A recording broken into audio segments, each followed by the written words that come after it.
This is a presentation of the Oriole Sports Network and 102.7 WMOM. High school sports are on the air and online. Watch this game at the Oriole Sports Network Facebook group or YouTube channel and listen to this game via radio at 102.7 WMOM, smart devices like Amazon Alexa and Google Home, or via streaming audio at WMOM.FM. This game is a presentation of the following sponsors: House of Flavors Manufacturer, House of Flavors Restaurant, Safe Harbor Credit Union, Indian Summer Co-op, Smith & Eddy Insurance.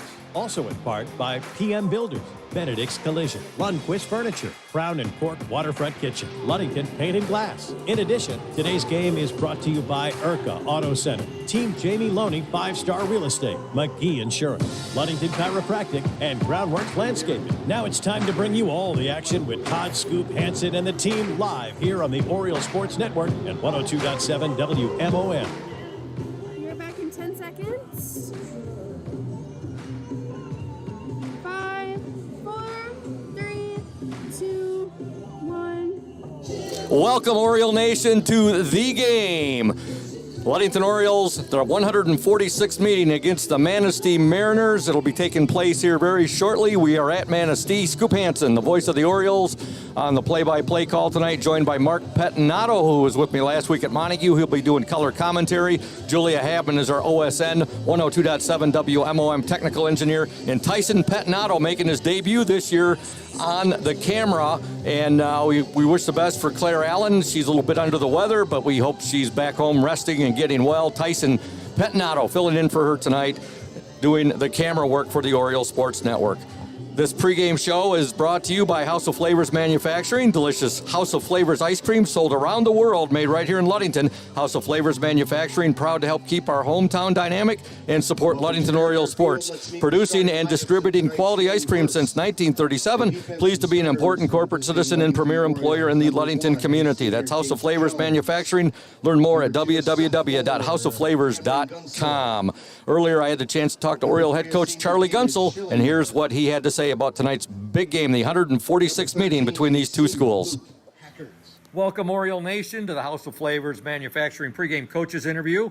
I'm with Coach Charlie Gunsel. And Coach, it's time for the game for the Dad's Trophy. It is the game for bragging rights amongst your arch rival, one of the oldest games in the state of Michigan, the 146th meeting. All kinds of things that go with this game. It's also a conference game, but I think the biggest thing is your boys basically need this game to remain in playoff contention. Yeah, it's a huge game for us. Like we said a couple of weeks ago, we've been in playoff mode for the last 3 weeks now leading up to Manistee, and every team presents a little different issue. You know, last week it was Montague's pressure in the secondary and being able to stop their young quarterback, and this week it's a total different animal with Manistee just wanting to ground and pound and beat you up, and defensively they've improved tenfold.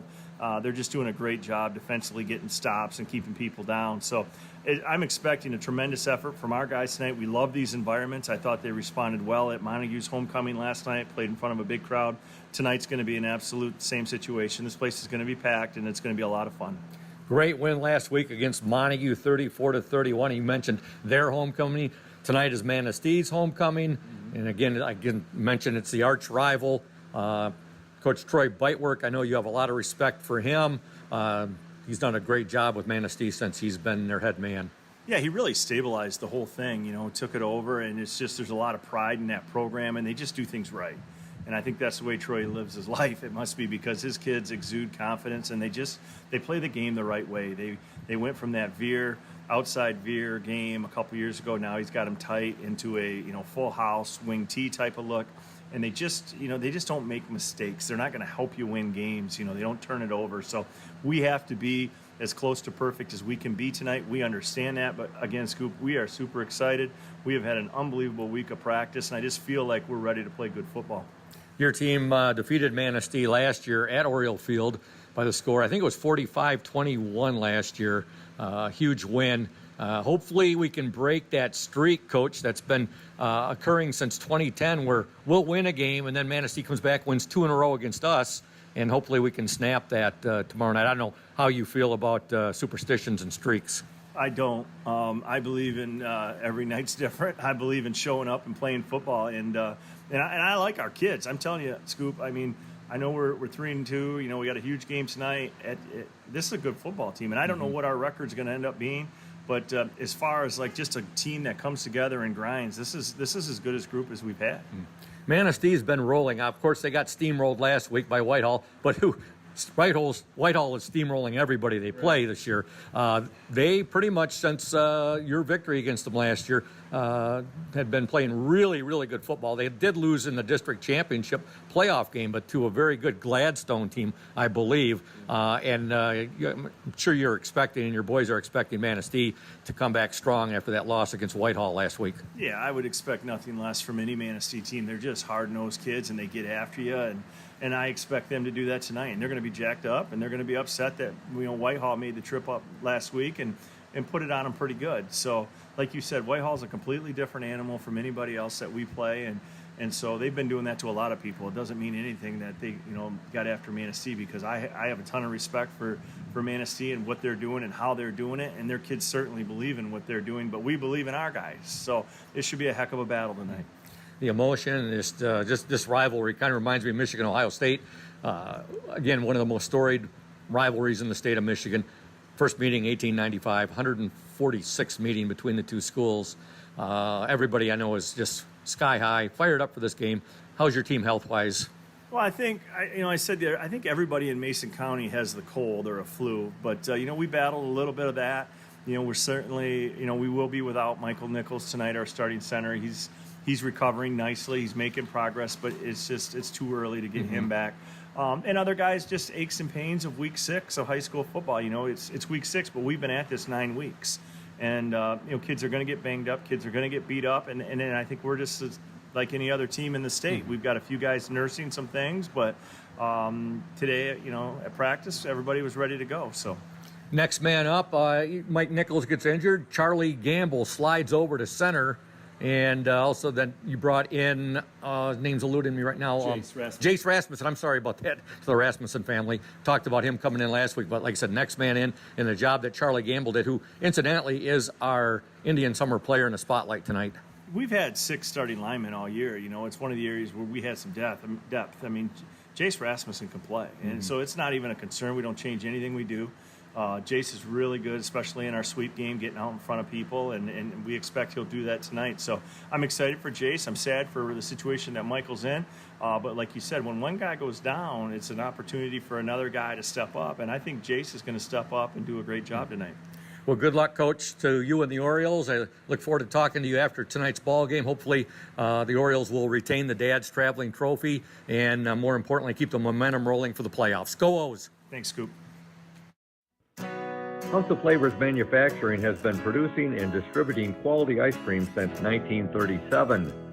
The company is a contract manufacturer of private label ice cream for some of the premier food store brands, as well as a provider of premium bulk ice cream for scoop shops and restaurants around the United States.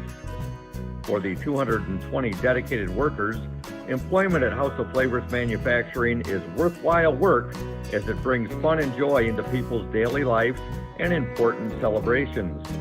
The business is always striving to make people smile while enjoying its delicious ice cream. House of Flavors Manufacturing is pleased to be an important corporate citizen and premier employer in the Ludington community. Yummy House of Flavors ice cream, sold around the world, is made right here in Ludington. House of Flavors Manufacturing is proud to help keep our hometown dynamic. You can learn more about House of Flavors Manufacturing at www.houseofflavors.com.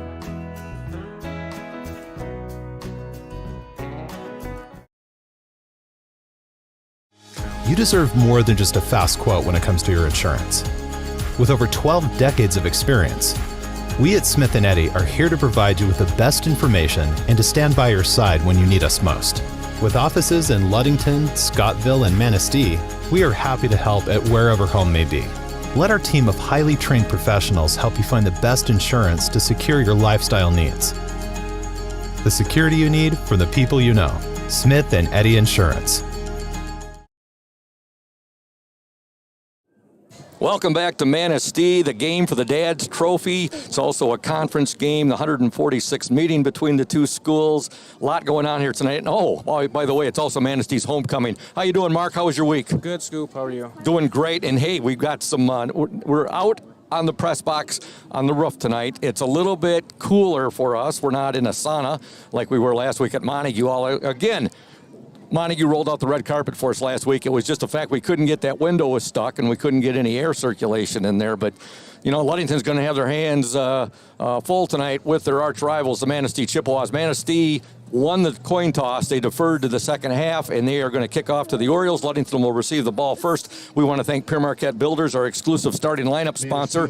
PM Builders, located at 913 South Washington Avenue in Ludington. PM Builders construct quality homes in the West Michigan area. Looking to build? Give Scott a call to set up an appointment, 231-398-7463. We'll give you those starting lineups as we can, but right now we're getting ready to start the big game.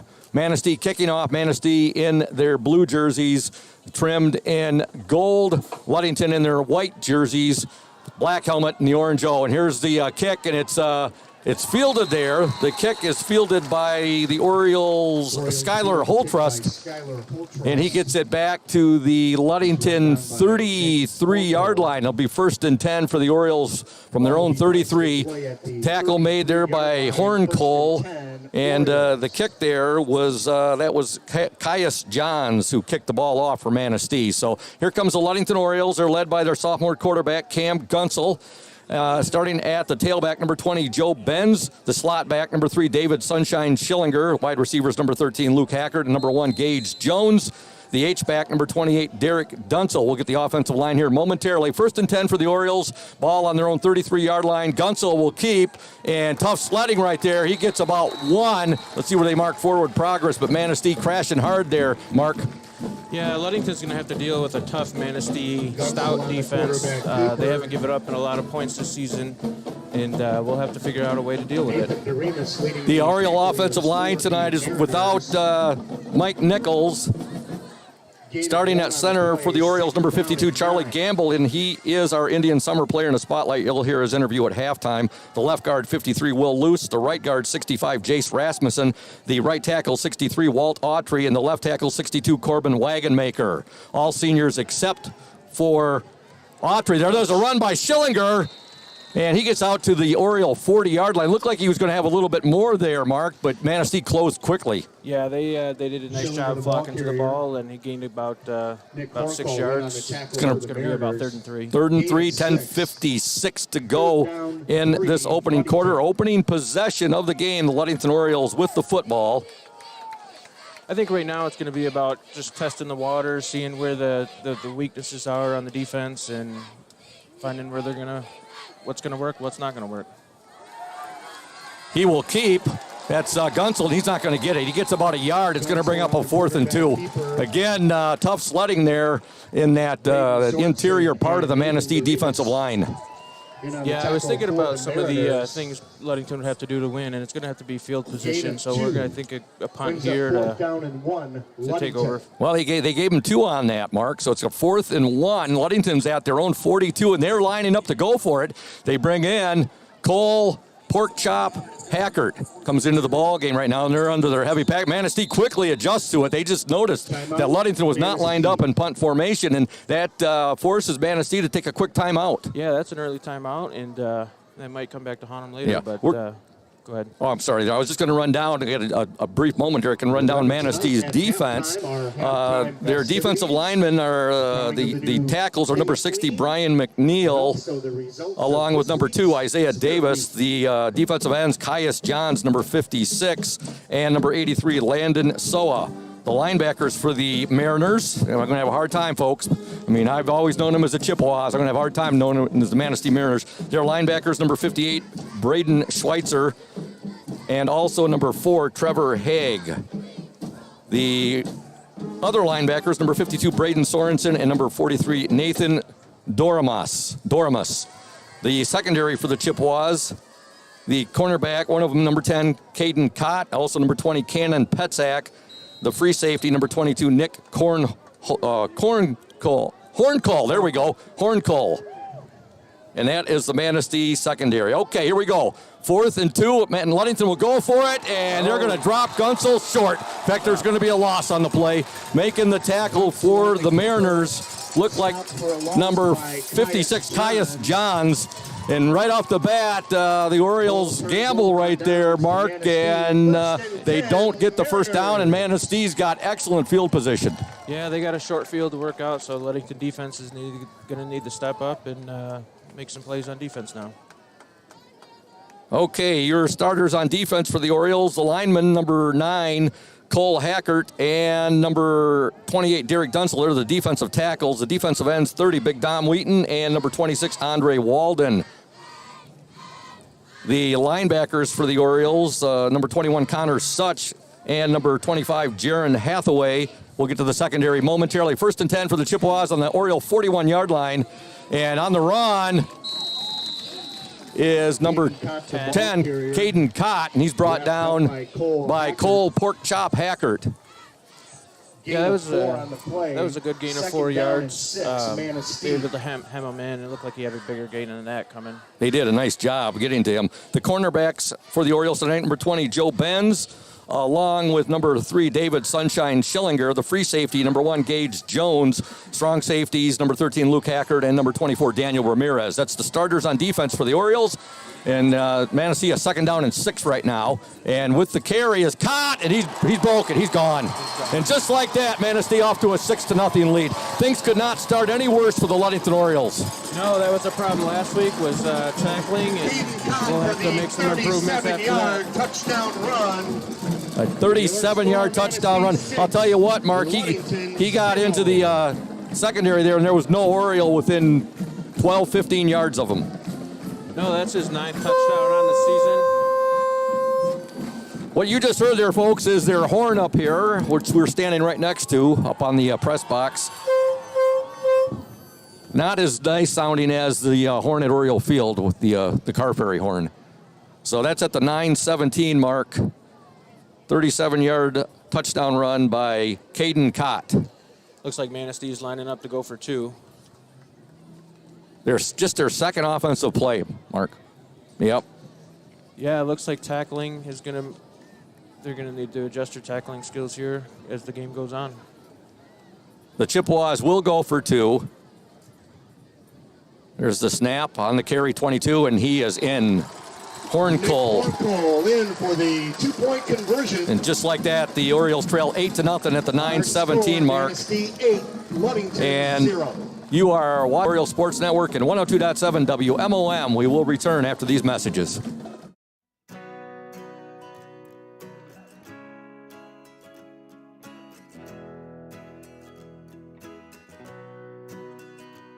At Pure Marquette Builders, we build the home of your dreams without the headaches normally associated with home building. Fast, simple, and completely customized to fit your needs.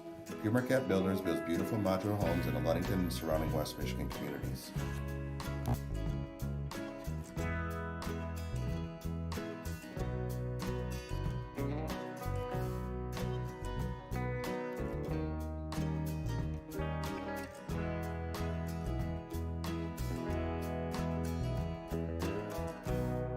Please call Scott at 231-398-7463 to discuss your future projects. Pure Marquette Builders is proud to support Ludington Oriole Athletics. Go O's!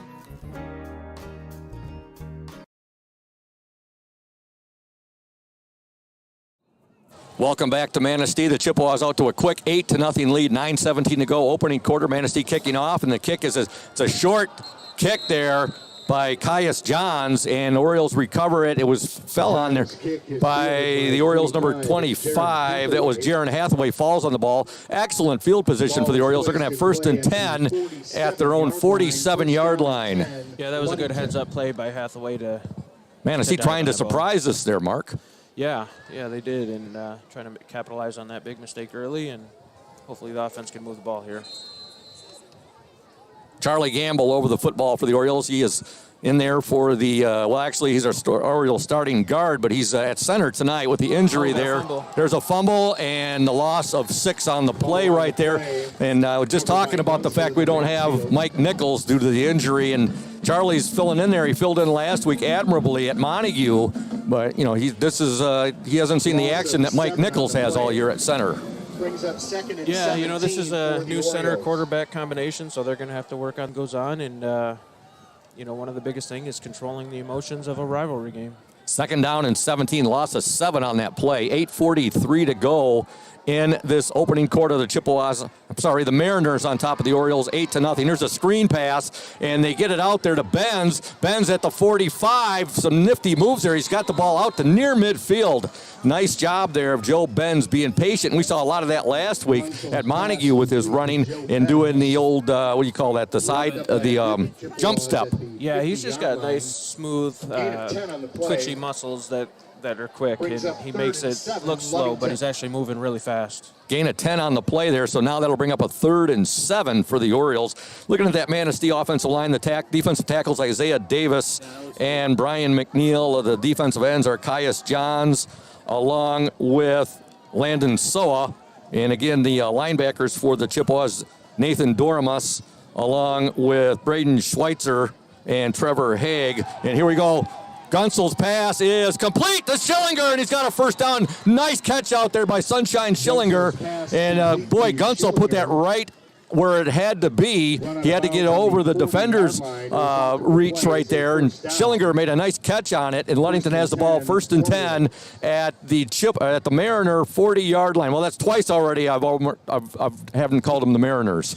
Yeah, he put that ball right on the money, and he was rolling out to his right, so that was a hard throw, and he got it right in that small window for Schillinger to make the catch and a first down. All right, 1st and 10 for the Orioles, 7:44 to go. Opening quarter, they trail 8-0. Benz on the pitch out. Benz at the 40, he's outside, 35, he's at the 30, still on his feet. Oh, he tried to tiptoe down that sideline right there, and he just couldn't maintain his balance. Goes out of bounds, but a nice pickup there for the Orioles, Joe Benz.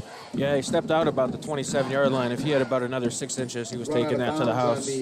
Mentioned the Manistee defense there. Their starters, the linebackers, Schweitzer, outside linebacker, along with Haig. The inside linebackers are Doremus and Sorensen. The secondary for the Chippewas, Caden Cott, he's a cornerback. Cannon Petzak, a cornerback. The free safety, number 22, Nick Horncole.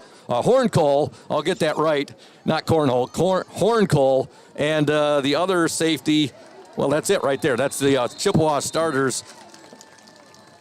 The Mariner starters on defense. You got to start smacking me there. I will. Mark. I'll give you the elbow. And saying, Scoop, it is Mariners. So I finally got through the starters on defense for the Mariners. All right, Ludington there, just a gain of 1 on that last run there. 2nd down and 9 for the Orioles. Ball on the Mariner 27-yard line. The over-under, folks, if he had it at 20, how many times I'm going to say that, not Mariners tonight, you'd be pretty good. Okay, Gunsel keeps it. Gunsel, he's down inside the 15 to about the 13-yard line. That'll be an Oriole first down. Yeah, that was a good read by Cam. He read that defensive end, and he followed the tailback, so he kept the ball and went up the middle. Brian McNeil in on the tackle for the Mariners. Ludington has a 1st and 10. Boy, the skies, they were nice and sunny there just moments ago. They're getting a little bit ominous right now. No, they're not calling for any rain in the area, so hopefully it stays away for a while. All right. Go ahead, Mark, what you're saying. Oh, that temperature just dropped about 10 degrees. There's Schillinger. Oh, Schillinger inside the 5, and he absolutely got poleaxed there by the Mariners, number 22, Nick Horncole. What a hit by Caden Cott was also over there, but Horncole's the one that really delivered a hit. Yeah, if Horncole wasn't there, he probably would have been able to get to the end zone, but that was a good run. David had a full head of steam right there, and I mean, he just absolutely stopped right when Horncole hit him. I mean, he went backwards, but David bounced right back up. It's a 1st down and goal to go for the Orioles. Ball at the Mariner 3-yard line. Gunsel will keep, and he's going to be stopped at about the 2. Gain of 1 on the play. Yeah, this Manistee defense, you mentioned it, Mark. They are tough. They, this year, they have only allowed 70 points. They've scored 161. They've allowed 70 coming into tonight's game. 4-1 overall on the year, 2-1 in the West Michigan Conference Lakes Division. The Orioles, on the other hand, 3-2 overall, 2-1 in the West Michigan Conference Lakes. They've scored 166 points. They've given up 118 points. Well, Manistee allowed 70, but 35 of those were against Whitehall last week. Exactly. Okay, here we go. The Orioles, second and goal. Schillinger! And touchdown, Orioles! David Sunshine Schillinger, a 2-yard touchdown run. And the Orioles have drawn within now of the Mariners at 8-6. He just got that ball in there, and as quick as he is, Manistee defense, boy, they got some speed out there. Yeah, they were closing in on him quick, and he had to dive for that goal line. Attempt the point after touchdown. Jonah Peterson in to attempt the point after. The kick is up, and the kick is good. And your score with 5:32 left in this opening quarter. Manistee 8, Ludington 7. We'll be back after these messages. You are watching and listening to the Oriole Sports Network and 102.7 WMOM.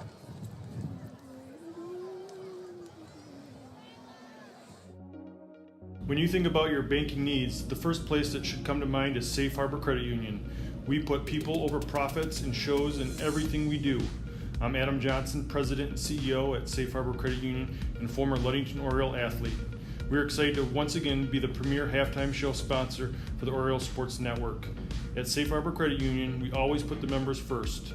And here, you're more than just a number, you're family. If you haven't experienced the credit union difference, there's never been a better time to switch. We value our relationships with these student athletes. You can find us in the stands cheering for that next win, or find us in your local classrooms teaching financial literacy. That's what we value, being the local financial institution you can trust with all of your banking needs. When you invest with us, all of your money will be invested locally with local decision making. Your success is our success. We belong to you. Check us out at our new location at 5511 West US 10 in Ludington. We can't wait to have you join our family.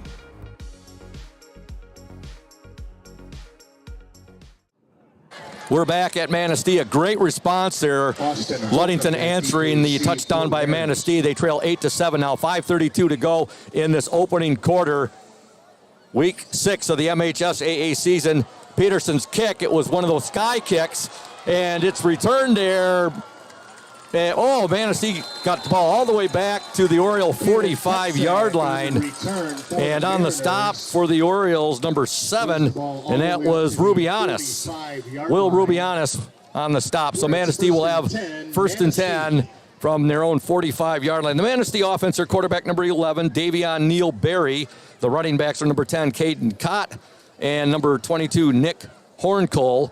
The fullback, number 2, Isaiah Davis, and he is a powerlifting champion in the state of Michigan. Is that right, Mark? That is correct. He's won some state records for powerlifting, and I got to watch him wrestle a few times, and he's a stud. Yeah, and he battled pretty good against our Orioles beast. There's Horncole again, and what a run there by Nick Horncole. David Sunshine Schillinger hanging on for dear life right there, but he ripped off a big run right there, about 15 on the carry. Yeah, gain of about 15 to that left side of the defensive line. The Mariners tight end is number 83, Landon Soa. Their offensive line starters, the center, number 78, Jacob Lee. The guards are 58, Braden Schweitzer, and number 52, Braden Sorensen. The tackles, 55, Trenton Miller, and number 56, Caius Johns. Those are your starters on offense for the Manistee Mariners. 5 minutes to go in the opening quarter. Manistee 8, Ludington 7. The 146th meeting between the two schools. Manistee runs all that misdirection right there, and I had to figure out that the ball, I figured it was going wide right there, and they went right up the gut right there, and they get about Isaiah Davis, the ball carrier. four on the carry. Yeah, I actually thought it was going to the left with all that misdirection, but they picked up about 4 yards. 6, Manistee. Second down and 6, gain of 4 by Isaiah Davis. Gage Jones on the stop there for the Orioles. Homecoming here at Manistee, week 6 of the MHSAA. The big game, Ludington and Manistee. The Mariners on the Oriole 37-yard line, and there goes Cott, and he's got a nice pickup. He's down over the Oriole 30-yard line. It's a first down for Manistee. That was a nice tackle by Gage Jones, just able to take him down by himself, solo tackle. Gage is leading all of the tacklers in West Michigan. Oh, wow. Yeah, I got the stats. I saw the stats the other night from Catchmark Sports. Well, his ability to read a play and just be in the right spot is something you don't see every day. And normally that's not a good thing when your free safety is leading the team in tackles. Right. But Gage he's a special type of ball player. Yeah, he's a special kid. Yep. 1st and 10 now for the Manistee Mariners. Ball on the Oriole 29-yard line. 3:54 to go in the opening quarter. Scoop Hansen, Mark Petnato, Tyson Petnato, and Julia Habman with you, the Oriole Sports Network, in collaboration with 102.7 WMOM. Special thanks to Chris Nicholas, the WMOM owner and station manager. Connor Such in on the tackle for the Orioles. All right, Such on the tackle there. Connor Such, he's been a very active linebacker for the Orioles this season.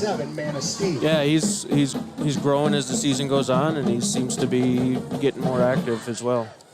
2nd down and 7 for Manistee. Ball on the Oriole 27-yard line. 3:18 to go in the opening quarter.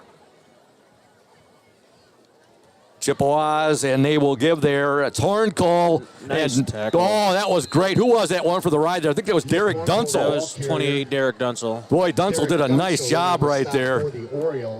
Horncole, he runs very, very hard. Yeah. Looked like a gain. Oh, he did gain some yards. Yeah, 2-yard gain on the play. So it's a 3rd and 5 for the Mariners. And again, I apologize early on, folks. I was calling them by their old high school nickname. I'm doing a little bit better. Hopefully, as the game progresses, I will continue on with Mariners, and I don't slip up with too many Chippewa references. Well, they went under that for a long, long time. First time is their first year as the Mariners. Yeah. Okay, so 3rd and 5 for Manistee, 2:28 to go. Horncole in motion, and he is going to be stopped short and blowing that play up. I believe that was the man we were just talking about right there, Connor Such. He blew that play up, Mark. Yeah, he bounced him about 2 yards in the backfield, but Horncole was able to still gain some yards. Yep. And Walden came in and made the stop, Andre Walden. So it's a 4th and 4 for Manistee. Coach Troy Bitework, in his final year, he's going to be retiring. He talked to him before the game. Really have a lot of respect for him. I always enjoy chatting with him. And he said, oh, no, Scoop. My family and I, we're going to remain in the area. He goes, I'm just not going to be coaching at Manistee after this season. The 11th year. Hard to believe. Yeah, he's done some good things with this program. He's a good coach. And, timeout. Timeout, Manistee. Timeout, Manistee. That's their second timeout. All right, we have a timeout, Manistee, with 1:40 to go in this opening quarter. The Chippewas with an 8-7 lead, and we're going to stay right here. You know, you look at this rivalry market, and first game played was back in 1895. It's the 5th oldest rivalry in the state in the terms of the first game. And in terms of games played, it's the 2nd longest. This is a 146th meeting. The only 2 teams that have met more, the 150th meeting is taking place this year between the Negaunee Miners and the Ishpeming Hematites up in the Upper Peninsula.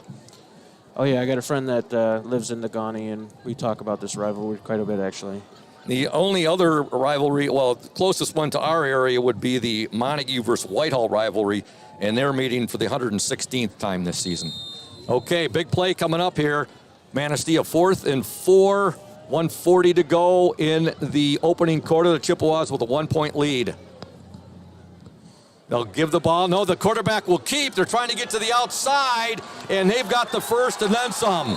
Schillinger drives the quarterback, Davion Neal Berry, out of bounds. But a great job by the quarterback, Neal Berry, on hiding that football, Mark. Yeah, he made the defense, I think the running back had it, and he hit it behind him till the very last minute and made the first down on 4th down. 1st and 10, Manistee. 1st and 10 for the Manistee Mariners. Ball at the Oriole 13-yard line, 1:33 to go in the opening quarter. The Orioles trail 8-7. Davion Neal Berry, the Manistee quarterback, he will give now to Cott. Oh, nice tackle. Good job there by the Orioles, number 26, Andre Walden, with a nice stop. Yeah, that was a good read by Andre. He didn't fall for the in motion or the fake handoff. He just went right for the ball. He stayed home, did a nice job right there. 2nd and 9, 1:12 remaining in the opening quarter. The Mariners have the ball at the Oriole 12-yard line. Should I delete that message?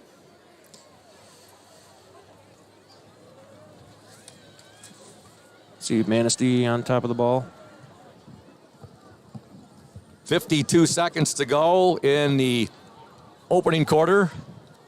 Davion Neal-Berry looks over the Oriole defense. It's a direct snap, and he's going to give to Cott, and Cott some hard-earned yards right there before the Orioles' Connor Such, and also Nicholas Wysong, who's in the game for the Orioles tonight, was in on that stop as well. Looks like he gained about 3 yards, so it's going to be 3rd and about 6. For the Orioles. Yep, you're right. 3rd down. 3rd and 5, Manistee. 3rd and 6, 3rd and 5, 16 seconds to go. That might have been the last play of the first quarter. Orioles scored on a 2-yard run by David Sunshine Schillinger. Manistee scored on a 37-yard touchdown run by Caden Cott.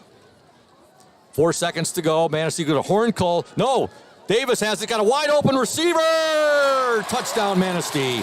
Oh, they sold that beautifully. And looks like number 21, Josh Weiss. Davion Neal-Berry. 24, Austin Holcomb with the touchdown reception. Manistee touchdown. And that was, what did you give on the pass yardage there, Mark? It was about the 8-yard line. 8. So Manistee jumps up now 14-7. On the last play of the opening quarter. 8-yard touchdown pass from quarterback Davion Neal-Berry to number 24, Austin Holcomb. Manistee's going for 2.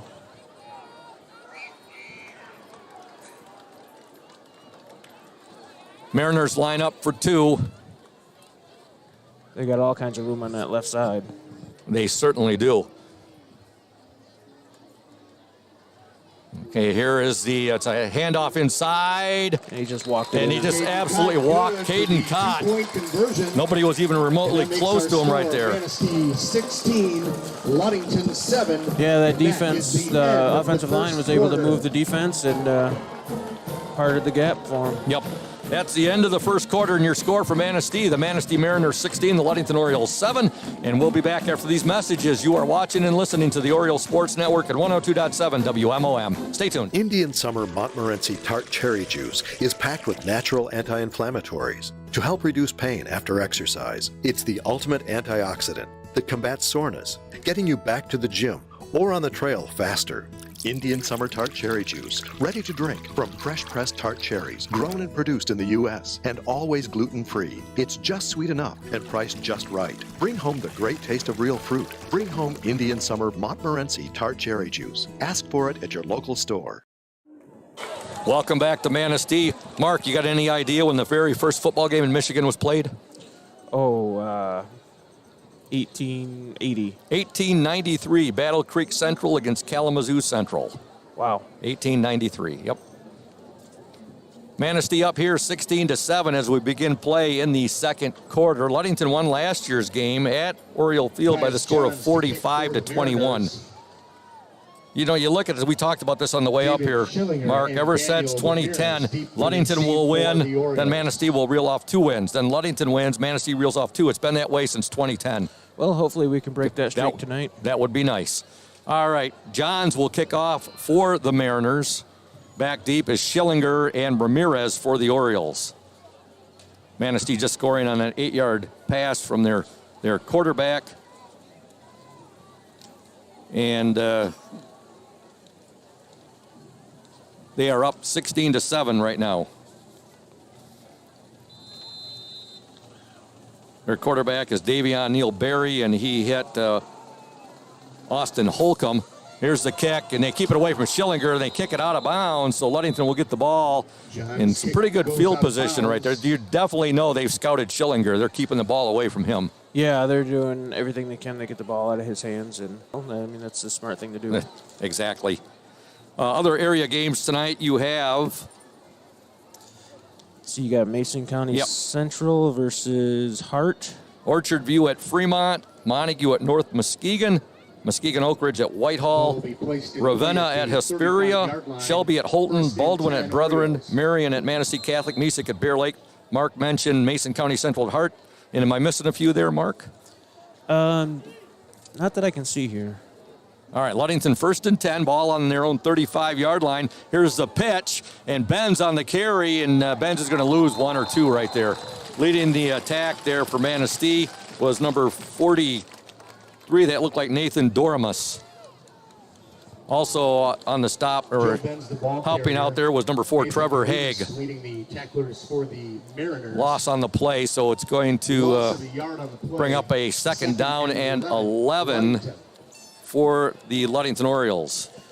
Yeah, we're just going to have to get in a groove, figure out what this defense is doing, and kind of use their aggressiveness against them. Maybe a screen pass again. Here's a pass now. Oh, he's going to be sacked.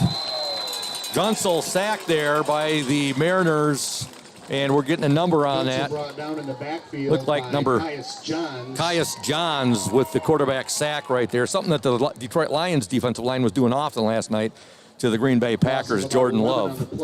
Yeah, I didn't get a chance to watch that game, but I was tracking the score because I was traveling, but it looked like a good game. Great first half for the Detroit Lions last night. They really came out and really smacked the Packers in the face there in that first half. Packers made a nice comeback in the second, and the Lions ended up winning 34-20.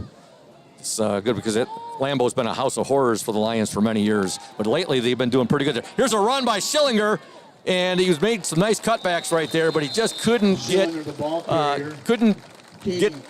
out of the gas or the grasp of the last Manistee player right there, and that was Caden Cott. He had some help from a couple of his teammates. He slowed him down, so picked up 5, brings up a 4th and 14 for the Orioles, and Jonah Peterson in to punt. Back deep for Manistee, number 22, Nick Horncole. Jonah Peterson to punt. Yeah, I think we're going to have to win the field position battle if we want to win this game. Yeah. Ludington trails 16-7, 10:05 to go in the opening half. Peterson's punt is a very short but very high punt. And it's going to take a good Oriole bounce. And it'll be down there. Manistee's going to get some good field position. They're going to have 1st and 10 at their at the Mariners' 47-yard line. We want to thank Indian Summer. They are proud to be a sponsor of the OSN and our Ludington area athletes. We wish you all the best for the season of sports. Play strong, play proud, and as always, stay healthy. Go Ludington Orioles. Lundquist Furniture, West Michigan's largest furniture store, located at 203 North Main Street, downtown Scottville. Family owned and operated since 1940. For your furniture needs, call Lundquist at 231-757-3368. And Safe Harbor Credit Union, our exclusive halftime show sponsor, where your success is our success. We belong to you. Visit them at 5511 US 10 in Ludington or give them a call, 843-2323. Safe Harbor Credit Union. 1st and 10 for the Mariners. Ball on their own 47-yard line. They'll give the ball to Horncole, and boy, he's just running over Ludington Oriole defenders out there. Yeah, he just lowered his shoulder and laid the pads down. He's brought down by Andre Walden. Walden on the stop right there. And gain of 8 on that play. 8-yard pickup. Schillinger made the first contact right there. I should have said Horncole made contact with Schillinger. Feel bad for David on that one. Yeah, he's going to be sore tomorrow. Yeah. 2nd down and 2 for the Mariners. 9:15 to go, opening half. Mariners up 16-7 over the Orioles. Ball on the Oriole 44-yard line. And they'll give it straight up the gut. Davis on the carry there. He gets the ball down to the Oriole 40. On the tackle. Resulted that play a 1st down. It is a 1st down carry. Looked like about a gain of 4. I think he was brought down by number 21. 42-yard line. Connor Such. We've been calling his name quite a bit this first half. Is he a junior this year? Yes. Okay. 8:52 to go in the opening half. Manistee on the attack. 1st and 10, ball on the Oriole 40-yard line. And they'll give it now Oh, look at that.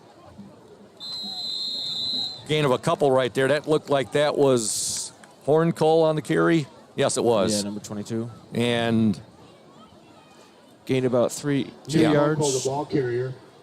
3 yards. Andre Walden. Andre Walden. Tacklers for the Orioles. We're hearing his name called quite a bit, too, this first Game half. 3. I think there's going to be a lot of 2nd those and names called Mariners. in the trench there. Yeah.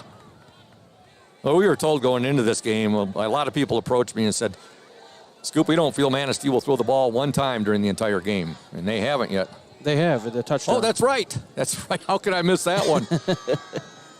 Maybe I just wanted to forget it. Yeah. Okay, here's quarterback Neil Berry. And now, just as I say that, he throws and the pass incomplete just off the fingertips. Boy, I bring that up about, well, they're not going to throw it all tonight, where they had the touchdown, the 8-yard touchdown catch, and then they throw the next play. Very next play, they throw. The ball was on the money. The receiver couldn't bring it in. Brings up 3rd and 7. 3rd and 7. They tried to get that ball there to was that Horncole? I believe it was. Yes, it was. Yes, it was Horncole. Horncole. And back in defense for the Orioles right there, it looked Gage Jones and also Luke Hackert. 3rd and 7 now for the Manistee Mariners. 7:51 to go in the second quarter. Well, I can stick my foot in my mouth after making that comment about the passing. Be nice to get a stop right here. Yes. Ludington trails 16-7. Barry will keep the quarterback, and Ludington does a nice job. They stop him short. He's going to get the ball down to about the 35. Let's see if they mark it about the 34-yard line. So it's going to be about 4th and 5. Big Dom Wheaton, one of the Orioles in there on the stop. But I do think with the field location, it's going to be 4-down territory. Brings up 4th down and 5. 4th and 5 for the Mariners. Ball on the Oriole 30-yard line. No hesitation. Manistee will go for it here. Again, they lead 16-7. Second quarter action from Manistee, week 6 of the MHSAA season. Quarterback, Neil Berry, and he will keep. Berry trying to get to the outside. He's going to be stopped. Tackled by Ramirez. Oh, the Oriole defense, you're right. Great job by Daniel Ramirez. Also Gage Jones there to help out. But Ludington's defense, they bend but do not break on that possession by Manistee. Yeah, 24, Daniel Ramirez had that play and was able to get out there. Gage Jones was there to clean anything up that needed to be cleaned up. Davion Neil Berry, the quarterback for Manistee, burnt the Orioles earlier on a fake like that where he did a good job hiding the ball, but Ludington didn't fall for it that time. Yeah. It looks like Ludington kind of made some adjustments during the break. Ludington will take over offensively right now. 7:28 to go in this opening half. They trail 16-7. We want to thank everybody for tuning in tonight to 102.7 WMOM as well as the Oriole Sports Network. There's Benz on the carry, and he is lucky to get back to the line of scrimmage. Maybe a gain of 1 on the play. We want to thank Smith & Eddy Insurance of Ludington, Scottville, and Manistee, a caring business foremost in insurance and community support. For peace of mind, let Smith & Eddy handle all of your insurance needs. 2nd down and 9 for the Orioles. Brian McNeil on the stop there for the Mariners. He wears jersey number 60. 6:56 to go in the second quarter. The Orioles down 16-7. Gunsel will keep. Gunsel, a nice move right there, and he's near an Oriole first down. Boy, he made a nice spin right there. Yeah, he did. He able to keep that. He's about a yard short, so it's going to be 3rd and 1. 3rd and 1. They mark him a yard short. Sorensen on the stop for the Mariners. Cam, he looks like he took a shot right there, and he looks like he might have lost some of his wind, Mark. Well, he's young. He'll get that back. He'll get it back. These Mariners, they can really lay the lumber. I'm telling you, these kids are in the gym all the time. They're working out. They do things right in Manistee. We have a timeout on the field, 6:14 to go. And we're going to step aside. You're watching and listening to the Oriole Sports Network and 102.7 WMOM. Stay tuned.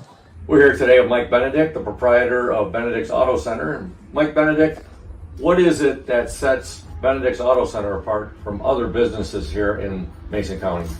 I'm going to go with the old cliche word, and I'm going to say customer service. Like to spend the time with the customer, give them the kind of all the Q&As, answer all the questions they might have pertaining to the damaged vehicle, what's going to happen next, and then I walk them through the process going forward that I'm going to handle things. You know, we take it apart, find additional damage, call the insurance company, we take care of all the work from there for them, keep them clued in what's going on so they know about when they'll be receiving their car back.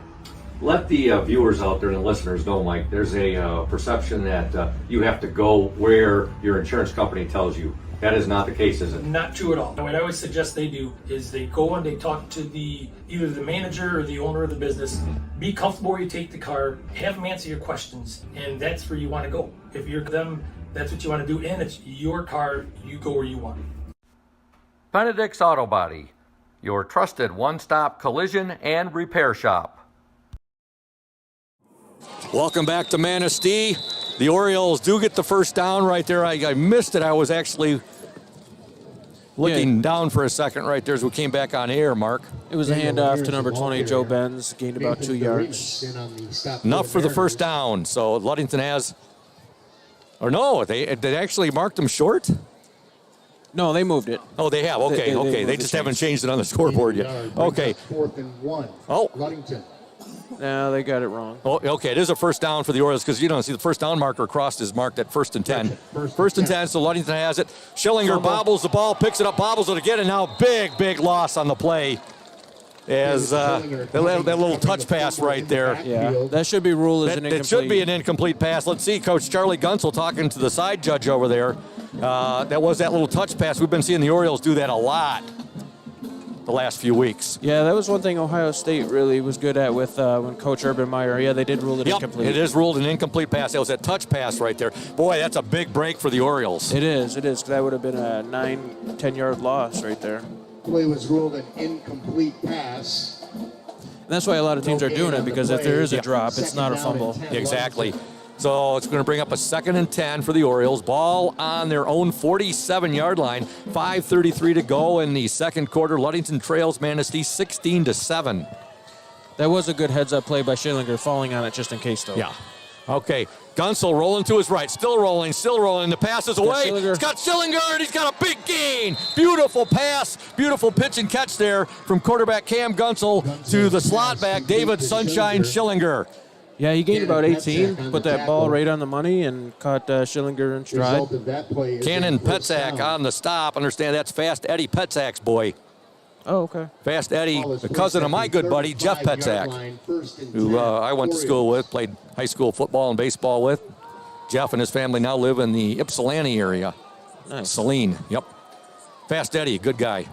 Oh, yeah, yep. I've known about him for a long time. Gunsel will keep. Gunsel down inside the Manistee 30-yard line. Good hard run there by Cam Gunsel. Yeah, he lowered the shoulder on that, and Trevor Haig took a hit on that one, even though he got the tackle. Gain of about 5 yards. 2nd down 5, Ludington. Homecoming here tonight at Manistee. We'll probably have a bit of a longer halftime ceremony. We'll be able to go over and give you some information on the Ludington JV team. Congratulations to the Ludington JV team. They won last night 26-8. Another good game from Ethan Tenney and the rest of his teammates. All right, so the Orioles are 2nd and 5. Schillinger trying to get to the outside. Boy, nice defensive play there by, is that Horncole again? I think that is Horncole. Nathan Doremus in on the Oh, no, that was Doremus. And he's a linebacker. Boy, did he show some quickness right there. Yeah, he showed some speed. It's hard to read their numbers on those jerseys. It is. From up here. It is. Got a beautiful view of the game tonight. It's just, yeah, you're right, though. It's much easier to read the Oriole jersey numbers with those white jerseys than it is the Manistee jerseys. All right, the Orioles come up to the line of scrimmage. Cam Gunsel, the quarterback. 3rd and 5 with 3:57 to go. Gunsel drops back to pass. He's got a receiver open in the middle. It's caught. That's Gage Jones. Jones makes a couple of moves. Boy, you saw it beautifully unfold from our vantage point up here. You saw Gage go down and just get himself comfortable right there amongst some Manistee players. But gave himself some nice room there, and Cam Gunsel put the ball right where it needed to be, and it's a first down for the Orioles. Yeah, that almost looked like a zone defense, and he just found an opening in the zone and just sat down right there and waited for the ball. Exactly, Mark. As you said, he sat down really nice in that zone right there, and Cam laid it right in there to him. 1st and 10 for the Orioles. Ball on the Manistee 17-yard line. 3:30 to go in the opening half. The Orioles trying to cut into that Manistee lead. Gunsel with a nice run right there. He's got about 4. Gunsel on the quarterback keeper. Going off the his tackle left tackle right there, going off Corbin Wagonmaker. Schweitzer on the stop for the Mariners. Looked like a gain of about 2, so 2nd and 8. It shows you how you can be fooled by your vantage point up there. I thought he had 3 or at least 4 on the play, and he gained a 2. 2nd down and 8. Ball on the Mariner 15-yard line. Gunsel will keep. Gunsel, he's at the 10, and he's down to about the 8. And he's got about 4 Mariners right around him right there. Yeah, he's very close to a first down. Looks like he's just shy. Yeah. Ball will be marked at the Mariner 8-yard line. A 7-yard pickup by Cam Gunsel. 3rd and 1 for the Orioles. Huge 3rd down coming up here, folks. Yeah, I think if they want to have any chance at closing this gap, they got to put one in here because Manistee gets the ball back at half. Exactly. Manistee won the coin toss deferred. They'll be getting the ball to start the second half. All right, the Orioles with their heavy package offensive scheme in. They got Cole Hackert in a bad low snap, and oh boy, big loss on the play. It was a low snap. Gunsel had to go all the way back to about the 17-yard line and just sit on the ball. Boy, that really hurts.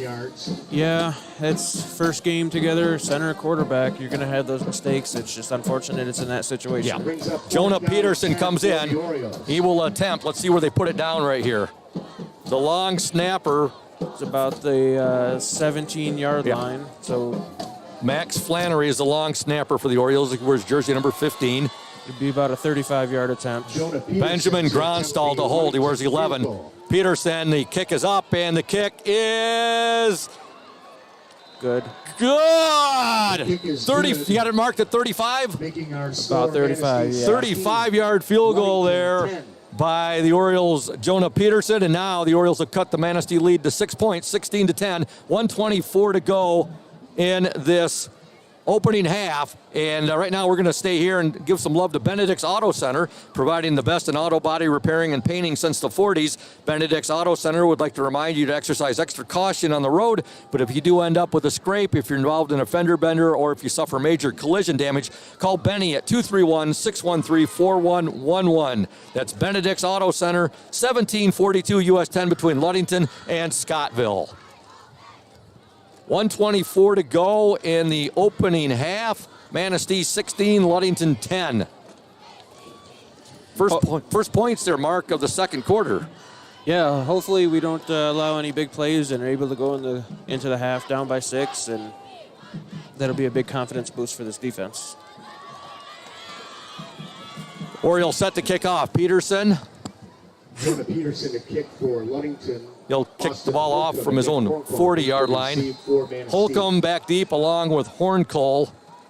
Peterson steps into it.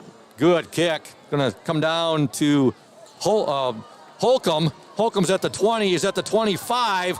Breaks a tackle. He's still on his feet. Now he breaks another tackle and finally brought down by Skylar Holtrist. Holcomb on the return. Yeah, they brought him down about the 40, but they had him trapped at about the 25. He just kept breaking tackles. Nice run back there by the Mariners' Austin Holcomb. And the tackle made there by the Orioles' Skylar Holtrist. 1st and 10 for Manistee. Ball on their own 44-yard line. Mariners up 16-10. 1:13 to go in this opening half. Manistee only has one timeout left because they used 2 early on. Mariner quarterback, number 11, Davion Neal Berry, and he will give now to Holcomb, or that's Cott, I believe. Cott, oh boy, he's all the way down to the 25. He's at the 20, and a saving touchdown tackle there by David Sunshine Schillinger, but after a huge gain. Yeah, he brought it down to about the 9-yard line.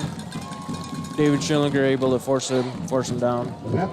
Saved the touchdown. Yeah, and you can see right now the Oriole defense right now, their body language, not what you would like. I mean, they gotta suck it up right now and force a turnover right here or stop Manistee. On the carry, Cott, and Cott is down to about the 5-yard line. Well, and tackling was an issue last week against Montague, and it's something they're going to have to clean up at halftime. Andre Walden. Walden on the stop for the Orioles. The Mariners are going to have a first down. Well, actually, it's going to bring up a second down and 4. And there's a timeout. Timeout on the field. On the field, we're going to step aside. You're watching and listening to the Oriole Sports Network and 102.7 WMOM. Stay tuned. Hey everyone, this is Trent Lundquist from Lundquist Furniture. We've been serving West Michigan since 1940. We're here to serve you guys as a full-blown furniture store. So we have mattresses, we have recliners, we have dining room tables, anything that you would need to furnish your house, we have it. And we provide one of the best services around on the west side of Michigan. We will go anywhere in the whole state of Michigan. We will deliver it, we'll service it, we'll take care of you. I just want to appreciate you guys for being customers of ours, and we're here to serve you, and that's what we do. We're here for the Orioles. We're here for the Cardinals. We're here for the Spartans. We're proud to be a sponsor of this Oriole Sports Network.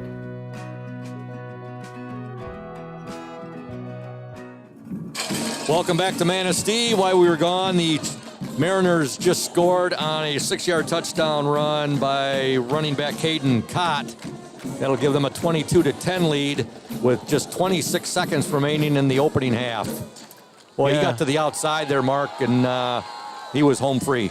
Yeah, he ran around that right side untouched and took it into the end zone. Manistee leading 22-10. You just had a drive where the Orioles had to work very hard for 3 points, and Manistee comes right back down and just sticks it in the end zone. They'll go for 2. Davion Berry, he'll give it, and Horncall is in for the 2-pointer. Yeah, he broke 2 tackles before going in there, too. And your score now, Manistee 24, Ludington 10, 26 seconds left in the opening half. And we're going to stay right here and talk about Ludington Paint and Glass. They've been mixing paint and service since 1948. The local store with more located at 213 South James Street, downtown Ludington. Call LP&G at 843-8250. Ludington Paint and Glass, local source for all of your projects, is proud to support Ludington Oriole Sports while being a sponsor of the Orioles on the Oriole Sports Network. Also, folks, if you are having back and neck pain and need to see a chiropractor to relieve that pain, see Dr. Mark Yak at Ludington Chiropractic. No appointment is necessary, as Ludington Chiropractic is strictly a walk-in clinic. That's Dr. Mark Yak at Ludington Chiropractic, 5965 East Ludington Avenue, located next to Pizza Hut. For questions, call 231-843-1874. And Crown and Cork, Ludington's only waterfront kitchen and bar. They are open Monday through Thursday, 4 to 8 p.m., and Friday and Saturday, 4 to 9 p.m. Stop in soon to taste some of our new fall menu items, including French onion soup and apple caramel cheesecake. All menu items are made fresh when ordered, and many have locally sourced ingredients. Crown and Cork is located at 502 West Loomis Street, across from the Ludington Marina. Follow us on Facebook to learn more about our specials and other important information. Manistee set to kick off, 26 seconds to go in this opening half. Here's the kick by Caius Johns, and it's fielded there by Holtrust, and he'll have the ball out to about the Oriole 34. Yep. Brian McNeil. McNeil on the stop for Manistee. So Ludington, 23 seconds to go, opening half. They're down 24-10. Mark, what do you think the Orioles would do here? They don't have a whole lot of time to work with before the end of this opening half. I think they just probably try to run it, not force anything big. You don't want to force a turnover and go into the half and regroup at halftime. That would be a stake to the heart if they had a turnover right here and it was returned. Gunsel rolling to his left. He's got an open receiver, and it's caught out there by Daniel Ramirez. Gunsel rolling left right there. A nice pitch and catch with Daniel Ramirez. It's out near midfield, and the clock continues. Well, it's stopped now with 9 seconds to go in this opening half. Again, you are watching and listening to the Orioles Sports Network, a bird's eye view of local sports, along with 102.7 WMOM. You look at Manistee, their wins this year have come against Kalkaska 45-0, Mason County Central 58-8, Muskegon Oak Ridge 20-15, and Muskegon Orchard View 38-12. Their lone loss last week against Whitehall right here 35-0. They're coached by Troy Bitework. They just readjusted the clock to 18 seconds. Oh, very good. So it's first and 10 from about the 47-yard line with 18 seconds to go. Again, counting tonight's points scored by Ludington, their Manistee defense, only giving up 80 points on the season. All right, so first and 10 for the Orioles, ball on their own 47. Gunsel, he's going to let it go, and it's going to be a lot of contact there, and no penalty.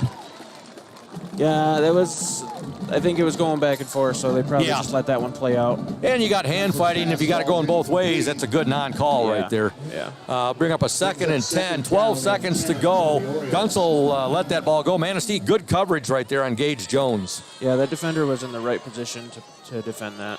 Orioles 3-2 on the year, 2-1 in the conference. They've scored 166, given up 118. Their wins against Shelby, Fremont, and Montague. The losses to Petoskey and Muskegon Oak Ridge. All right, here we go. Second down and 10 for Ludington. In motion is Benz. Here's the pass. It's complete to Ramirez. He's at the 40, and he's brought down right there. So 5 seconds to go. Ludington will call a timeout. Coach Charlie Gunsel right there with a side judge immediately got a timeout when Ramirez was down on the field out there. Ludington's going to have a first and 10, ball on the Manistee 40-yard line. Yeah, they're going to have one play to try to put the ball in the end zone and see what happens. Manistee last year, they ended up winning their first playoff game, and then they believe it was Gladstone that defeated them in the district championship game. Yeah, you're correct. It was Gladstone. They had a win in their opening playoff game, a very impressive win against Boyne City. Oh, wow. Okay. I didn't know they won against Boyne City. I'd like to thank McGee Insurance Group, one of our fantastic sponsors. The McGee Insurance Group has been servicing West Michigan since 1939. They provide quality insurance coverage tailored to fit your needs and budget. McGee Insurance services include auto, commercial, home, health, life, and umbrella insurance. McGee Insurance Group, 5965 West US 10, located next door to Ludington Chiropractic and Dr. Mark Yak. Call 231-845-5000. And also IRCA Auto Center. They are founded on trust, integrity, and respect. We are proud to offer these values in our sales and business practices so our customers keep coming back. The vehicles on our lot have the best prices and quality in the area, so come by and see us today. The IRCA family has been selling vehicles in Mason County for 4 generations. IRCA Auto Center, 3736 West US 10. Call 845-6282. Orioles with a first and 10. Ball is on the Manistee 40-yard line. We have a penalty marker down. It looks like it's going to be a legal procedure. Yeah, I think so. Against the Orioles, so they're going to back us up 5 yards. So first and 15 from the 45. 24-10, Manistee with the lead. 5 seconds left in the opening half. To the 46-yard line. Orioles will now have the ball at the Manistee 46-yard line. Let's see if Coach Gunsel goes into his bag of tricks here. Maybe a little chicanery coming up from the Orioles. Maybe possibly a hook and ladder here. Well, I think that 5 yards took Cam out of his throwing range for the end zone. So, yeah, I think they're going to have to come up with something different. Maybe a flea flicker or something like that. I'm sure Manistee will be on the lookout.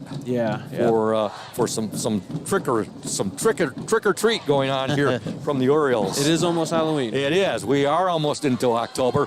Hey, folks, if you're thinking about selling your home or property, let Team Jamie Loney and Christina Simone at 5 Star Real Estate help you. They'll walk you through the process step by step. Jamie and Christina take pride in their communication, organization, and putting clients' wants and needs first. Call Jamie Loney at 231-794-9740 or Christina Simone, 231-343-4598 today. Team Jamie Loney, 513 South James Street in Ludington. So here we go. Orioles with the ball at the Manistee 46-yard line. Just 5 seconds remain in the opening half. The Orioles trail 24-10. Gunsel looking left. Now he's going to let it fly down the right side. The ball hangs in the air. It's going to be picked off. It's picked off. And on the return, Gage Jones did a great job right. No, that was David Schillinger. Schillinger came back, and he picks, he able to make the tackle right there. It was picked off by Manistee's number 4, Trevor Haig. Trevor Haig with the interception right there. Ball left Cam's hand right there, and looked like a bit of a wounded duck going up right there. You know, Orioles, they were at in the field right there. Tough play call right there. Yeah, it kind of wobbled out of his hand. I mean, he still almost got it there, which would surprise me. But, yeah, Manistee made a good play and prevented any points from going up. So your score from Manistee at the half, the 146th meeting between the Ludington Orioles and the Manistee Mariners for the Dad's Traveling Trophy. The Manistee Mariners 24, the Ludington Orioles 10. We'll be back in 2 minutes here on the Oriole Sports Network as well as 102.7 WMOM. Stay tuned, Oriole Nation. Crown and Cork is Ludington's only waterfront kitchen and bar and is open Monday through Thursday from 4:30 p.m. to 8 p.m. and Friday and Saturdays from 4:30 p.m. to 9 p.m. Stop in soon to taste some of our new fall menu items, including French onion soup and our seasonal cheesecake. All menu items are made fresh when ordered, and many have locally sourced ingredients. We also have a kids' play area for the littles to play in while the adults dine. And make sure you call us to host your next event. Our private dining space seats up to 80 people and offers a beautiful view of the Ludington Harbor. Crown and Cork is located at 502 West Loomis Street, across from the Ludington Marina. Follow us on Facebook to hear about our specials and other important information, or call us at 231-425-3557 to make a reservation today. We look forward to serving you soon. When you think paint, think Ludington Paint and Glass, the local source for all of your projects. With over 5,000 colors of top quality Benjamin Moore and Pittsburgh paint, you are bound to find the perfect colors for your next painting project. We are your color match experts. LP&G can help you design your Pinterest-worthy all-glass shower enclosure, bringing a spa-like feel to your home. We cover all your glass needs with on-site service of broken windows and screens and custom-cut tabletops, mirrors, and plexiglass. Ludington Paint and Glass, mixing paint and service since 1948.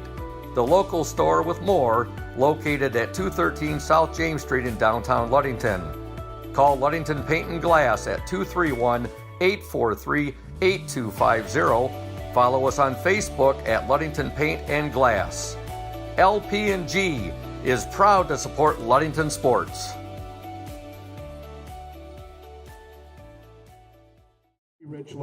Welcome back to Manistee. They're having their homecoming ceremonies here at the halftime. Ludington trails 24-10. We want to thank Safe Harbor Credit Union, our exclusive halftime show sponsor, where your success is our success. We belong to you.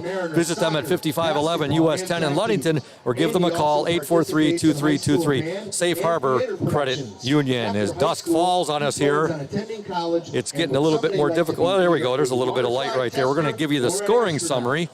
And Ludington had the ball first, and Manistee was able to stop them. And on the second offensive play of the game for the Manistee Mariners, they find pay dirt on a 37-yard touchdown run by running back Caden Cott, and that was at the 9:17 mark of the opening quarter. 2-point conversion converted on a run by their running back Nick Horncole. That gave the Manistee Mariners a quick 8-0 lead on their first offensive possession. Ludington bounced back rather nicely after that Manistee score, and they scored on a 2-yard touchdown run by slot back David Sunshine Schillinger at the 5:32 mark of the opening quarter. Jonah Peterson's point after was good, and that made the score Manistee 8, Ludington 7. Then at the last play of the first quarter, Manistee scored on an 8-yard touchdown pass from their quarterback Davion Neal Berry to his wide receiver Austin Holcomb. The 2-point conversion was good on a run by Caden Cott. Manistee had a 16-7 lead at the end of the first quarter. In the second quarter, Ludington scored on a 35-yard field goal by Jonah Peterson at the 124 mark. And Then Manistee scored on a 6-yard touchdown run by Caden Cott. 2-point conversion good by Horncole, and that was with just 26 seconds left in the second quarter, and that's where we stand right now. Manistee 24, Ludington 10. Yeah, Ludington almost put a drive together at the last under a minute to go, and came up short with an interception, but they were able to move the ball with that last minute. A couple nice passes right there, Mark, from quarterback Cam Gunsel. One to Ramirez, and the other one was to, I believe, that Schillinger, yes. And look at that gorgeous moon that's just appearing out over the horizon. You look over the Oriole fans over in the stands over there, and that's what you call, I guess, a harvest moon up there, or looks like a blood moon. Yeah, it's got an orange tint, and yeah, it's a nice view from where we're at tonight. Yeah. We want to thank Pure Marquette Builders. Pure Marquette Builders, located at 913 South Washington Avenue in Ludington. PM Builders construct quality homes in the West Michigan area. If you're looking to build, give Scott a call to set up an appointment, 231-398-7463. And also a shout out to Indian Summer Co-op, our exclusive player in the spotlight sponsor. Indian Summer, proud to be a sponsor of the OSN and our Ludington area athletes. We wish you all the best for this season of sports. Play strong, play proud, and as always, stay healthy. Go Ludington Orioles. Right now, we're going to step aside and listen to the interview I did earlier this week with the Ludington Orioles starting center, and that starting center for Ludington is Charlie Gamble. Stay tuned, O's Nation. Welcome, Oriole Nation, to the Indian Summer. Ludington Oriole player in the spotlight. That player for tonight's game is Charlie Gamble. Charlie is a senior. He wears jersey number 52, and normally he plays the right guard position. But with the injury to his fellow senior and teammate Mike Nichols, Charlie's going to probably be playing center for the next few games for the Orioles. And Charlie, what is it that you think is the strong point of this year's Ludington Oriole football team? Well, you got to go with the offensive line. I mean, 4 seniors on the offensive line, and Walt, who's a stud already, and is only a sophomore. I mean, he's just huge. And then we got a bunch of weapons around too. Cam's real good. I mean, oh yeah, yeah, got a lot. Yeah, you moved the big win against Montague. That was a huge win, great ball game, and you slid over from your right guard position to center after Mike was injured, and did a really nice job filling in there for Mike Nichols. He's tough to replace, though, isn't he? He is, yeah. Well, thanks, Scoop, for the compliment. Yeah, Mike's been real good. He's played center for varsity since a sophomore, so I mean, yeah. West Michigan Conference. It's a tough opponent every week. What is it that the Orioles like best about the West Michigan Conference? Well, I mean, like you said, it's a good game every week. I mean, like Oak Ridge 2 weeks ago now, we were up 21-7, ended up losing. But I mean, good game. Montague 34-31. I mean, it's a good game every week. We got Manistee this week. Should be a good game. Hopefully we'll blow them out. I mean, never want to have a close game against Manistee. You know, our arch rival, this will be the 146th meeting this year between Ludington and Manistee on the gridiron, dating all the way back to 1895, one of the oldest rivalries in the state of Michigan. You're playing for the Dad's Trophy. A lot going on this week. I'm sure the team is really looking forward to this game. Oh, yeah, for sure. I mean, whenever you can play Manistee, especially on their homecoming night, it's going to be a great time. Back-to-back homecomings. Then you come home after this game next week, and you've got your homecoming against Whitehall. Last year, 7-3, a great season, made the playoffs. Talk a little bit about that. You were a starter on that team. That team was so much fun. I mean, the energy around us, it was insane. Like the support we had around with the town, it was crazy. Like people coming to watch the games, the tailgating that was happening, it was great. What is it, Charlie, that gets you motivated and jacked up about playing high school football for the Ludington Orioles? You know, you're just playing for your friends. Like that's all it's about. It's not about how good the other team is. It's about playing for your friends and wanting to do good for them. Your favorite restaurant in Ludington? Gotta go Applebee's. El Rancho's up there, but it's got to be Applebee's. Okay, and Charlie, your plans for winter and spring sports at LHS? No winter sports. I go skiing a good amount, and then I'll be playing golf in the spring. All right, and your future plans? College, military? Definitely going to college. Not sure where at yet. Just still trying to figure that out. My parents have been getting on me about that, but I'll figure it out soon enough. All right, well, we wish you all the best in your future, whatever you do or pursue. And anybody out there, Charlie, you want to say hello to that might be tuned into tonight's broadcast? My Uncle Matt and my Aunt Tina and Bo, and then my grandma and grandpa, and that's about it. Well, congratulations, Charlie, on being the Indian Summer Ludington Oriole player in the spotlight. All the best to you and the O's. Go get those Mariners tonight. Sounds good, Scoop. Go O's. Welcome back to Manistee, where they're having their homecoming festivities here. Ludington trails the Manistee Mariners 24-10. Scoop Hansen, the voice of the Orioles, on the play-by-play call tonight, joined by Mark Pettinato doing color commentary. Julia Havman is our OSN 102.7 WMOM technical engineer, and Tyson Pettinato is doing our OSN camera work tonight. Claire Allen hopes to be back with us next week. She was a little bit under the weather. I'm sure she's back home in Ludington listening to tonight's game, and I told her to rest up and eat some chicken noodle soup and she'd feel better. So when I told her that, she laughed. We want to thank Indian Summer once again, our exclusive sponsor of the Player in the Spotlight. And Mark, you've got some scores, an update going on right now, and also we're going to take a look at the state football rankings. Yeah, I was able to find a couple of scores. Whitehall leading Muskegon Oak Ridge 20-7 at halftime, and North Muskegon beating Montague 21-0 at halftime. Okay, two pretty interesting ball games right there happening in the West Michigan Conference tonight. The rankings, we looked at them, and not a whole lot of difference from last week, but there was some movement. Yeah, it looks like Whitehall still ranked number 2 according to the AP poll, Michigan AP poll, in Division 4. Manistee did drop to number 8 after a loss to Whitehall, but I mean, Whitehall's a tough team. Yeah. So those are mainly our two schools right there. I'm sure Rockford, of course, that's not not in our immediate area. More like you said, North Muskegon, Manistee. But West Michigan always represented well. You see when the state finals roll around, always pull for those West Michigan side teams. For sure. North Muskegon is number 2 in Division 7.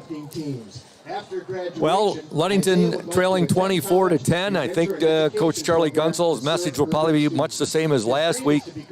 Do a better job, boys, of wrapping up. And again, easier said than done. Sure. I mean, it's when you're in the moment, your emotions are high, and that's one of the things I was looking at when I was thinking about what it would take to win this game. And it was gang tackling, controlling the emotions, and field position. Yeah. And we're doing a nice job controlling emotions, but we're not getting to the ball as a flock of Orioles like we should be. Yeah. We had it 8-7, and then cut it to 16-10, and then Manistee with that came right down the field. Not a whole lot of time, and they scored there near the end of the first half. Said Ludington had a nice drive right there. They just didn't have enough time to finish it off right there, and that's where we stand right now. The Orioles trail 24-10. Last night, the Ludington JV team defeated Manistee at Oriole Field 26-8. And Ludington's Messiah Himes started the scoring with a 13-yard touchdown run and also ran the football for a 2-point conversion that gave the Orioles an 8-0 lead in the first quarter. In the second quarter, Logan Sloan scored on a 63-yard touchdown pass from Himes. The 2-point conversion failed, and the Orioles' lead was 14-0. In the third quarter, Cooper Holmes scored on a 6-yard touchdown pass to make the score 20-0. And in the fourth quarter, Ethan Tenney scored on a 17-yard touchdown run, completing the Orioles' scoring for the night. Manistee came back late in the fourth quarter and scored with 1:30 remaining in the game to complete the 26-8 score. Defensive leaders for the Orioles were Ethan Tenney, Connor Cheney, and Colin Shelton. Leading in tackles. Cheney also recovered a fumble. So congratulations to Rich Kirby and his JV team on their 26-8 win last night at Oriole Field. Folks, Groundworks Landscaping is located at 5634 West Dewey Road. Their vast and professional job services include outdoor improvements, landscaping and subcontracting, excavation, drainage, drainage from heavy rains and gutter issues, hardscaping, site work, deer food plot work, decorative concrete work, tree removal, hauling and delivery of landscape materials, irrigation services, and retaining walls. Groundworks Landscaping gives free estimates, and they can be reached by calling 231-690-3969. Their website can be found at groundworksmi.com. Right now, we're going to step aside. You are watching and listening to the Oriole Sports Network and 102.7 WMOM. Stay tuned, O's Nation. House of Flavors Manufacturing has been producing and distributing quality ice cream since 1937. The company is a contract manufacturer of private label ice cream for some of the premier food store brands, as well as a provider of premium bulk ice cream for scoop shops and restaurants around the United States. For the 220 dedicated workers, employment at House of Flavors Manufacturing is worthwhile work as it brings fun and joy into people's daily lives and important celebrations. The business is always striving to make people smile while enjoying its delicious ice cream. House of Flavors Manufacturing is pleased to be an important corporate citizen and premier employer in the Ludington community. Yummy House of Flavors ice cream, sold around the world, is made right here in Ludington. House of Flavors Manufacturing is proud to help keep our hometown dynamic. You can learn more about House of Flavors Manufacturing at www.houseofflavors.com.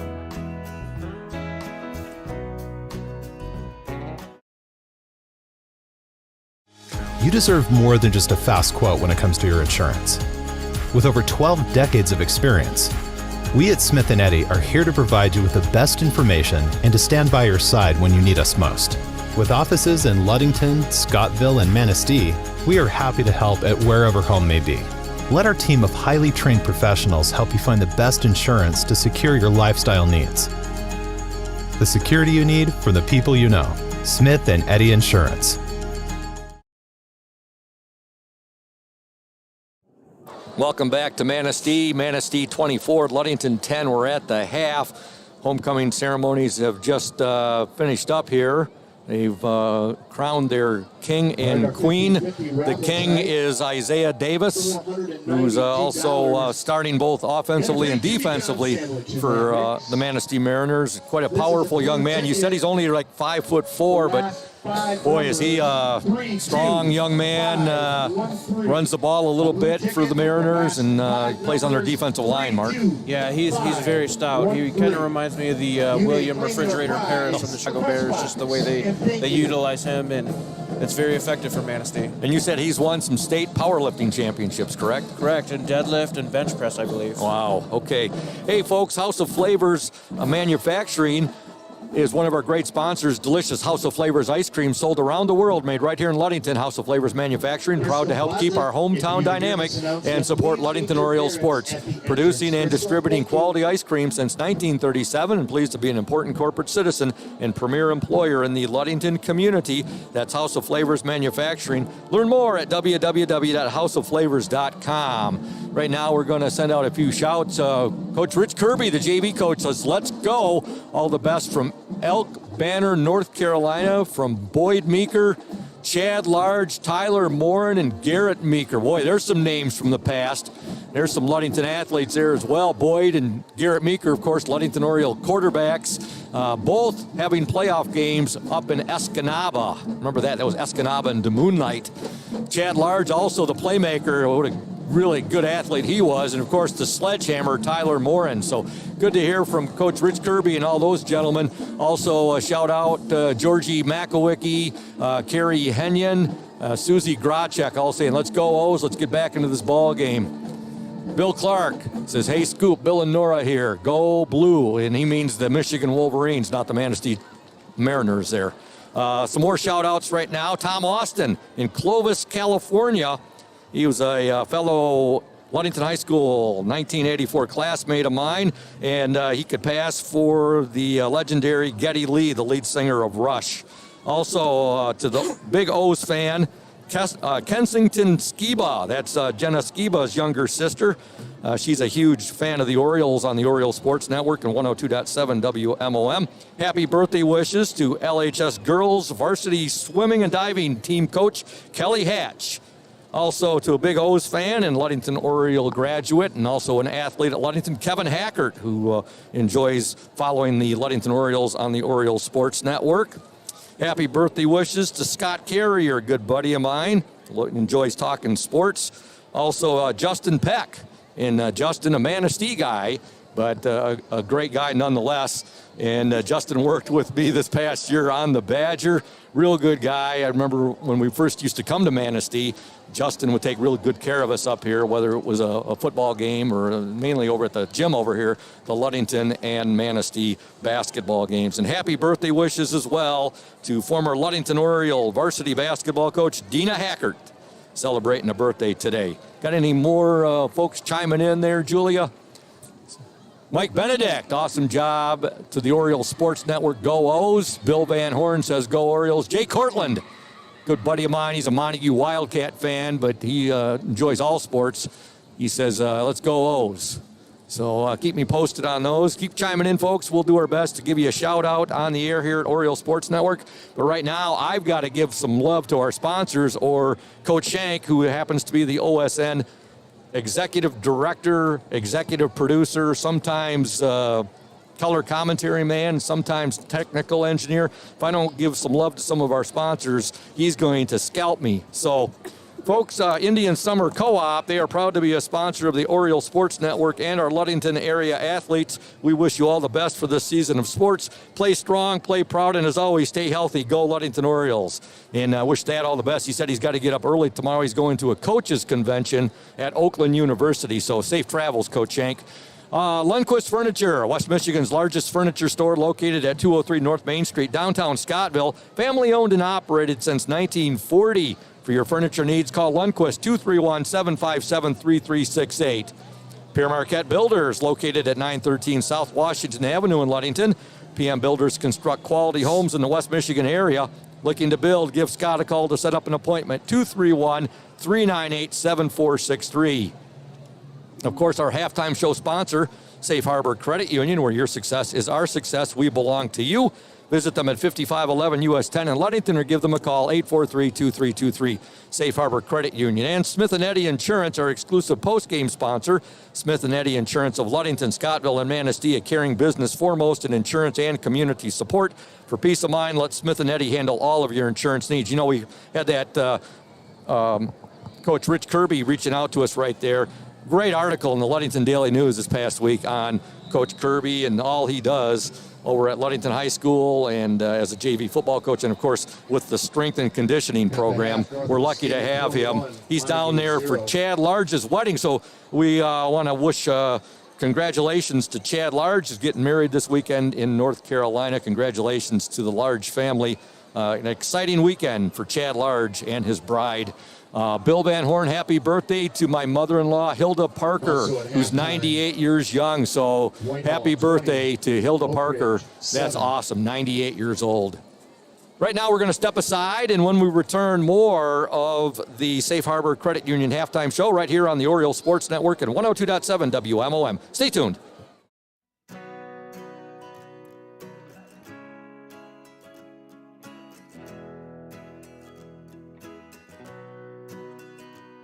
At Pierre Marquette Builders, we build the home of your dreams without the headaches normally associated with home building. Fast, simple, and completely customized to fit your needs. Pierre Marquette Builders builds beautiful modular homes in the Ludington and surrounding West Michigan communities.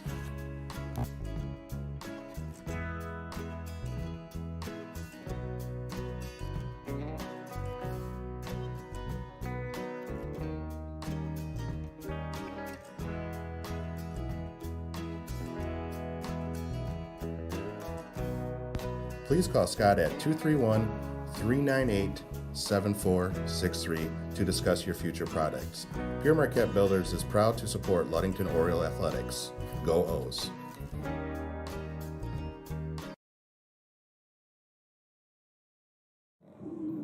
We're at the half here. Manistee 24, Ludington 10. Manistee's going to get the ball to begin the second half here. And Mark, the Orioles need a big stop defensively right now. And as you were mentioning, a pick six would really be nice. But I'd settle for a stop here, Ludington getting the ball back and punching it into the end zone, getting right back in this ball game. Just down right now by 14. We're still in it. Yeah, we're still in this game. I mean, it's only 2 scores. And all we need is a couple of stops and to be able to move the ball. Next week, the Orioles back home for their homecoming, and they face the Whitehall Vikings. So very imperative for the Orioles to get back in this ball game. It'll be give Manistee a run for it right here because we're facing Whitehall right in the face. Yeah, it'll be important to finish this game on a positive note and have increased confidence going into that game. We want to go ahead. What are you going to say? Oh, I just got a score update. Muskegon Orchard View 16, Fremont 0. Start of the third quarter. Whoa, that's a little bit of a surprise right there. Orchard View. We've had some really good teams over the years, but they've also had some teams that have fallen on hard times. And it sounds like they're taking it to the Fremont Packers tonight. Orioles will kick off. Jonah Peterson will kick off. He's got the ball teed up at his own 40-yard line.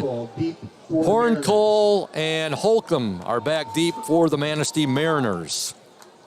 Full moon here tonight at Manistee. Good turnout, as you would expect from Ludington. Of course, Manistee stands are filled to the brim. The kick goes out of bounds. Boy, Manistee got really lucky right there. Or did they say they touched it? Goes out of bounds. No. Okay. Must have went right through his legs. It went right through the wickets, right through the 5-hole right there. Boy, did they catch a break, because if he touches that ball and it goes out of bounds, yeah, Manistee's got it right there and goes out of bounds. So the Mariners will start out 1st and 10. And they're going to have good field position. They're going to be at their own 36-yard line. Yeah, it's going to be at the 36-yard line, 1st and 10. Here we go. So hopefully our defense kind of gets going and digs our cleats in the grass and can get a stop here. Manistee's been they've been moving the ball up and down the field tonight. Well, the Orioles have moved the ball rather well tonight as well. Yeah, we've been able to move the ball, just unable to finish the drive. Okay, Manistee with their quarterback. That's number 11, Davion Neal Berry. If you take a look at our defensive line, we got 8 in the box. Yep, exactly. And they give it to Cott. And Cott gets about 6, maybe 7 right there. He's carrying Oriole defenders right there. Not a good sign. Gage Jones on the stop right there. He was with a flock of his teammates. Yeah, that's good to see that they're going to flock to the ball to start out the quarter, because that's what needs to happen. The Mariners with the ball at their own 41-yard line. A little bit of a breeze, not much of a breeze, but a little bit of a breeze we're detecting right now. It certainly cooled down after that sun went down. They said could get down to 52 tonight. 11:21 to go in the third quarter. Manistee with the football. 2nd down and 5, and there's a good stop. Good stop there by the Orioles. And even with this forward progress, Horncole still able to get a yard. Connor Such leading the charge there for the Oriole defenders. Yeah, that was 21. He just grabbed on, and then everybody else piled on to stop the forward progress. But you look at Jaron Hathaway and Connor Such, they are really good tacklers. Yeah, they're some big boys, and they're strong. And you look, Mark, we lost some awesome linebackers from last year with the graduation. Happens to every team every year. Sure. But we lost Trey Forfinski and Levi Lehman, and they were a pair that was a lot of fun to watch last year. Third and 4 for Manistee. Ball on their own 42-yard line. 10:32 to go in the third quarter. Davion, he'll give the ball now, and that's a 1st down. Horncole on the run right there. And Derek Dunsel on the stop for the Orioles. Well, it looks like we're going to be stacking the box. I mean, we had 9 in the box that play, and they were still able to move the ball, but they're not getting those big chunk plays that they had been. Result of that play is a 1st down. 1st and 10, Manistee. Ball on the Mariner 48-yard line. See the Orioles, as you said, they are stacking the box right now. They're just going to have to watch out for those rollout passes that we seen earlier. Davion Neal Berry, the Manistee quarterback. He will pitch the ball now to Cott. Cott's got some room. He's out in the open. He's at the 35. He's at the 30. And a touchdown saving tackle there by David Sunshine Schillinger. Boy, Cott, I'll tell you, we've got Sunshine Schillinger, who's very quick and fast. Caden Cott is showing his athleticism tonight. Yeah, he came into the game. I mean, he had 8 touchdowns on the season. He's averaging 10 yards a carry. I don't know what his start exactly tonight yet, but he's still got to be averaging close to that. He's ripped off some big gains tonight, and you look at also Horncole has had a nice night as well. 1st and 10 for Manistee. Ball on the Oriole 22-yard line. 9:55 to go in this third quarter. They'll give the ball now to Horncole. And he's got a couple there. He's down to the Oriole 20, and a gain of 2 on the play. And that was Dom Wheaton leading the way there for Ludington on the tackle. And I think that's what we need to see. I think we need to see penetration from our defensive line. It seems like we haven't gotten past that line of scrimmage. Walden with an assist on that tackle for the Orioles. 2nd down and 8 for Manistee, 9:28 to go.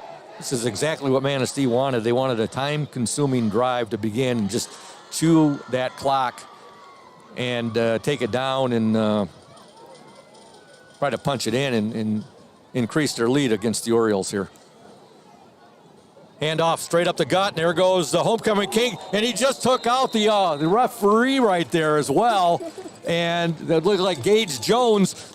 Gage Jones will get credit for the stop right there. So it was Gage Jones, Isaiah Davis, who looks like just like a ramming ball out there.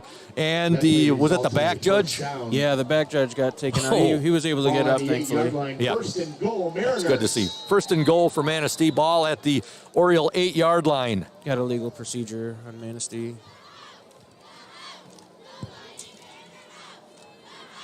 Davis, when I see him run, it reminds me Dallas Cowboys had a great running back in the 1970s. Of course, everybody thinks of Tony Dorsett, which he was, but they had a fullback then by the name of Robert Newhouse. He was very short, but he was a very effective running back for the Dallas Cowboys, and he was a member of, I know, at least one of their Super Bowl championship teams. I think the 77 team that defeated Denver 27-10.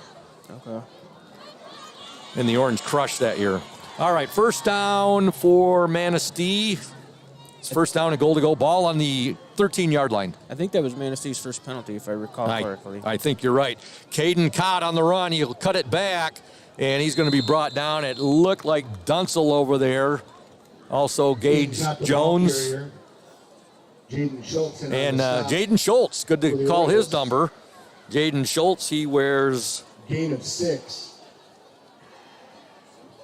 Jersey number 8. Gain of 6 on the play, though, and they'll bring up a 2nd down and goal to go. 8:16 to go in this 3rd quarter. Shout out to Mike Benedict and Benedict's Auto Center, providing the best in auto body repairing and painting since the 40s. Visited Mike the other day, had a great chat with him. Benedict's Auto Center would like to remind you to exercise extra caution on the road. You can get a hold of Mike at 231-613-4111. Manistee on the attack. Quarterback has it. He's still with it. And now he's going to go into the end zone. That was just a smooth run by Neil Berry. I mean, he did not panic there, Mark. He showed great patience. Well, in that pump fake, paused the defense and enabled him to gain some extra room on that outside. 9-yard touchdown run by Davion Neil Berry at the 7:50 mark of the 3rd quarter. Manistee couldn't have drawn that play or drawn that first drive in the second half to better perfection. No, I mean, they took off 4 minutes off the clock and they put a touchdown on the board, and they're going for 2 here. Yep. Davion Neil Berry looks back at his coach, Troy Blightwork, and now Manistee will call a timeout with 7:50 left in the 3rd quarter. They're up 30-10. And folks, Benedict's Auto Center, they're located at 1742 US 10 between Ludington and Scottville. Ludington Paint and Glass, they've been mixing paint and service since 1948.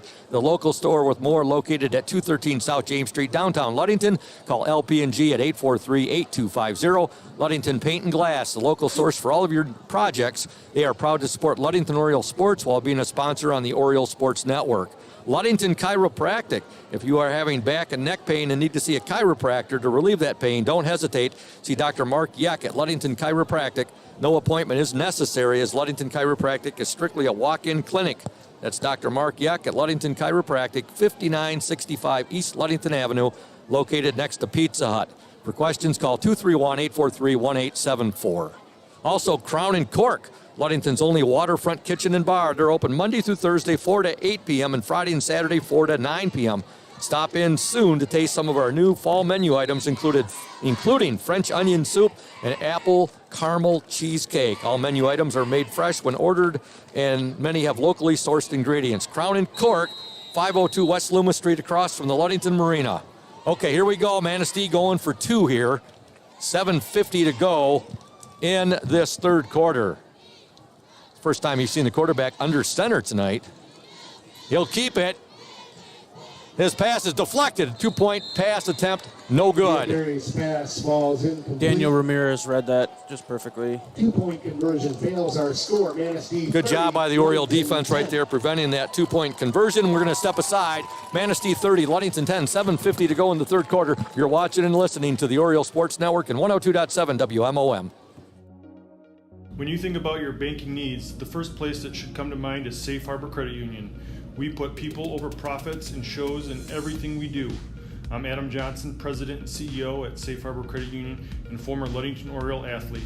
We're excited to once again be the premier halftime show sponsor for the Oriole Sports Network. At Safe Harbor Credit Union, we always put the members first. And here, you're more than just a number, you're family. If you haven't experienced the credit union difference, there's never been a better time to switch. We value our relationships with these student athletes. You can find us in the stands cheering for that next win, or find us in your local classrooms teaching financial literacy. That's what we value, being the local financial institution you can trust with all of your banking needs. When you invest with us, all of your money will be invested locally with local decision making. Your success is our success. We belong to you. Check us out at our new location at 5511 West US 10 in Ludington. We can't wait to have you join our family.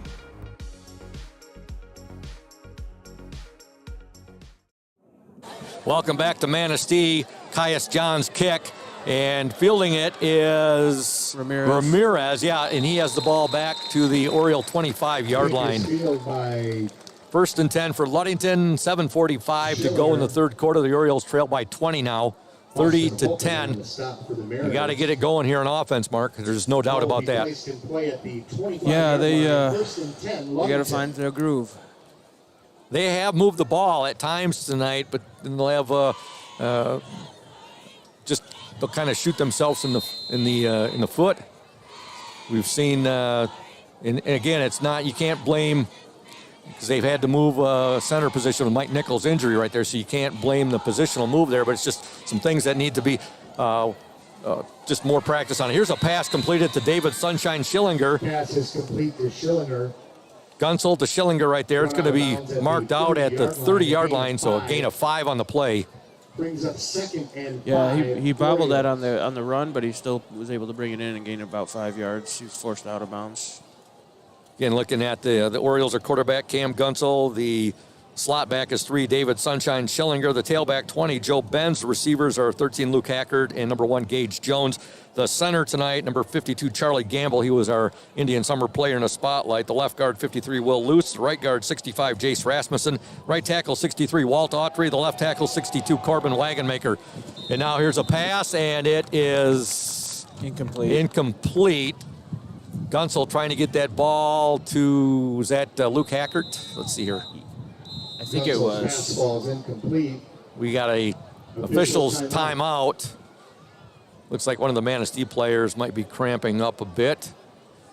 7:33 to go in the third quarter. Manistee 30, Ludington 10. Week 6 of the MHSAA season. Orioles back home next Friday at Oriole Field, their final home game of the season. It'll be homecoming as they host the Vikings of Whitehall, one of the best teams in the state of Michigan in Division 4. Yeah, Whitehall is always a front runner for a state championship every single year. Last year they had that regional championship game where they faced Grand Rapids South Christian. Whitehall had a 21-14 lead with about 6 minutes to go in the game, and South Christian came back, won it 28-21, and went on to win the state championship. Yeah, that's just unfortunate draw. That got a good school to play against in that game. We want to thank McGee Insurance Group. They have been serving West Michigan since 1939. They provide quality insurance coverage tailored to fit your needs and budget. McGee Insurance services include auto, commercial, home, health, life, and umbrella insurance. McGee Insurance Group, 5965 West US 10, located next door to Ludington Chiropractic and Dr. Mark Yeck. Call 231-845-5000. I might have to go see the speech therapist after tonight. Getting a little tongue-tied. Big shout out to Jessica Karboski, tuned in tonight to the OSN and 102.7 WMOM.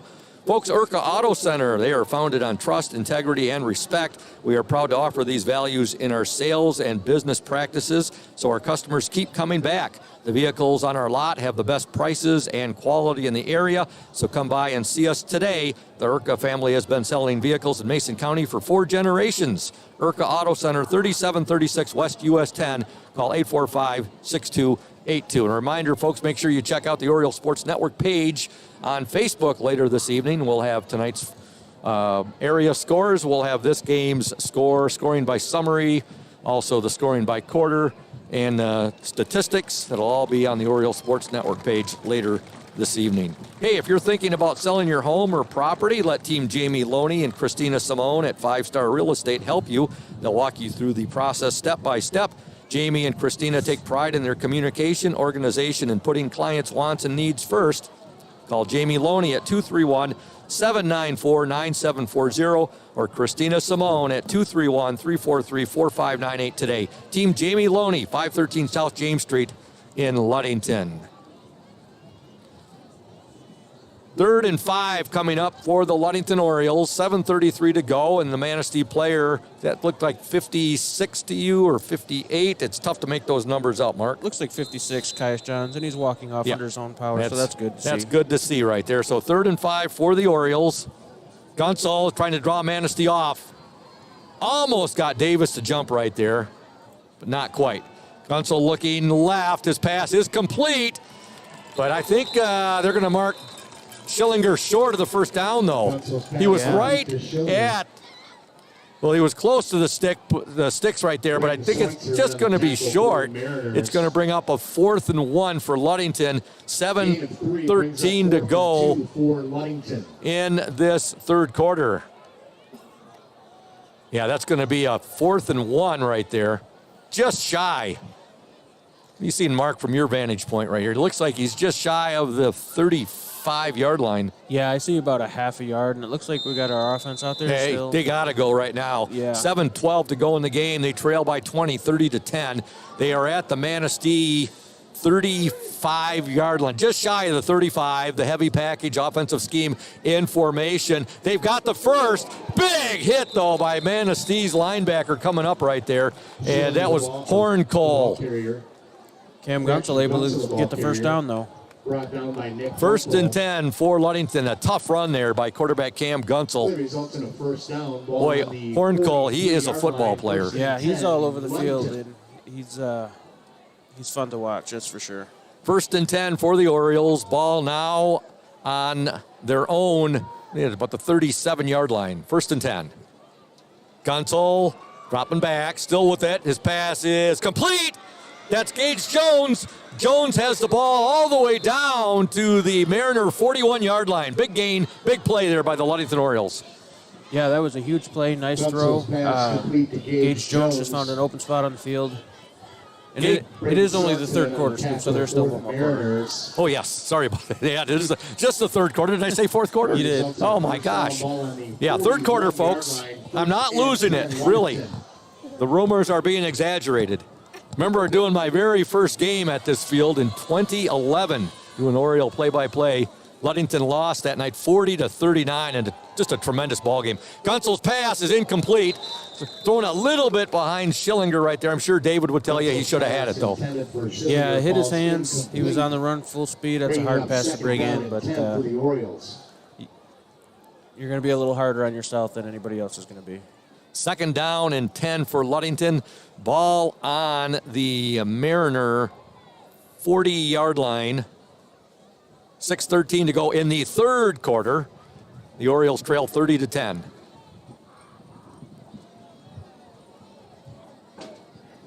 Gunsall looking left. Now he looks right. His pass is wide open. Oh, was that Gage? Gage, yeah, he fell. Oh, Gage again found himself. He sat right down in that Manistee zone right there, and he just lost his footing and wasn't able to. No, it was Ramirez. I'm sorry. That was Daniel Ramirez. Pass intended for. Yeah, we're finding some success with the pass game. We're getting some blocks up front, and Cam has some time. just got to connect on the passes, and that one was. He let it rip there, Mark, and Ramirez just slipped right there as the pass was coming towards him. It falls incomplete. Ludington now with a 3rd and 10, 6:07 to go in the third quarter. Gunsel to pass. His pass is away, picked off. Intercepted by Horncole. There he is again, Horncole. Horncole brings it all the way back to the Manistee 46, or might be the 47-yard line. That Nick Horncole, you said it, I've said it, he is all over this field. It seems like there's about 5 or 6 of him out there on the field tonight. Yeah, he's an exceptional athlete. Manistee now with 5:57 to go in the third quarter. They have a 30-10 lead. They were up 24-10 at the half, and now they're sitting with the ball at their own 46-yard line. I think Manistee's just going to try and take time off the clock at this point. Yeah. Their quarterback's Davion Neal Berry, and he'll give to Cott. Cott's got some running room. Cott down to the 30. He's at the 25. He's at the 20 before finally driven out of bounds. There's that Daniel Ramirez. I know that Schillinger was over there. I think it was Andre Walden. Yeah, that might have been Andre Walden. Boy, if that play results in a first down. Yeah. Manistee. 20. Is it 26 or 28? It's either Walden or Dunsel. But he saved the touchdown. Yeah. I mean, he was going to the house if that we're going to say it was either Dunsel. I think you're right, though. I think it was Walden. Good job. You got an Oriole defensive lineman going all the way down the field there and saving that touchdown. Manistee with a 1st and 10, ball on the Oriole 15-yard line. And on the carry right there, looked to be a Horncole. The ball carrier. Gain of a couple. Derek Dunsel in on the tackle. Dunsel on the stop for the Orioles. Gain of 2 on the play. 2-yard gain. 5:25 left in the third quarter. You can see the Manistee quarterback, Davion Neal Berry. He's just coming up to the line of scrimmage. He's looking at the back judge right there, waiting for that hand to go up. Then he knows he's got 5 seconds. They'll give there, and still on the run. I believe that was Davis. Yeah, he took it down to about the 5-yard line. Isaiah Davis, the ball carrier. Isaiah Davis on the carry. Walden on the tackle. Walden on the stop for the Orioles. Cole Hackert will check out of the game. 3rd down and 2 for the Mariners. 4:41 to go in the third quarter. See the Chippewas just grinding it out. They pretty much have the whole game. They have had a couple of pass attempts. The Mariners, I'm sorry. You know, I've been good since early in the first quarter, and sorry, folks. The Mariners, they've been grinding it out. 2, maybe 3 pass attempts, Mark? Yeah, 2 or 3 the whole game, but there's chunk plays on these runs. Horncole on the carry right there. Dunsel on the stop for the Orioles. Derek Dunsel in on the tackle. Boy, Derek just submerged him right there. Yeah, he just wrapped him up and brought him right down. So 1st and goal from the 3-yard line with 4:15 to go. I see the new insignia for Manistee. It reminds me of my enlisted surface warfare specialist qualification pin that I earned while in the Navy, you know, the ESWAS pin we used to call it. That's right, it used to be the Block M, right? Yeah. All right, the quarterback now on the carry, and he is driven out of bounds at the 1-yard line, I believe. Davion Neal Berry on the quarterback. Neal Berry, and that was Andre Walden, Gage Jones, and also it looked like Luke Hackert over there for the Orioles. Going to bring up a 2nd down and goal to go. Ball at the 1-yard line. Yeah, Neal Berry was really patient and picked up what he could. It was only 2 yards, but it was a good run. They'll give the ball now to Cott, and Cott's in the end zone. Touchdown, Manistee. For the Manistee touchdown. 1-yard run by Caden Cott at the 3:46 mark of the third quarter. Manistee increases their lead to 36-10. They got a dynamic duo in the background, or in the backfield with Horncole and Cott. Yeah, and then they'll throw in Davis from time to time as well. Yeah, that's impressive. Look at this formation Manistee's in right now. In to attempt the point after for Manistee will be Braden Sorensen. As it's the swinging, what do they call it? Swinging wheel or swinging door? I can't remember what that's called, but it's something Jim Harbaugh would do. Yeah, they're into the traditional formation now. They'll attempt the point after. The kick is up, and the kick is good. Kick is good by Sorensen, and your score with 3:46 to go in the third quarter, Manistee 37, Ludington 10, and we'll be back after these messages. You're watching and listening to OSN and 102.7 WMOM. Indian Summer Montmorency Tart Cherry Juice is packed with natural anti-inflammatories to help reduce pain after exercise. It's the ultimate antioxidant that combats soreness, getting you back to the gym or on the trail faster.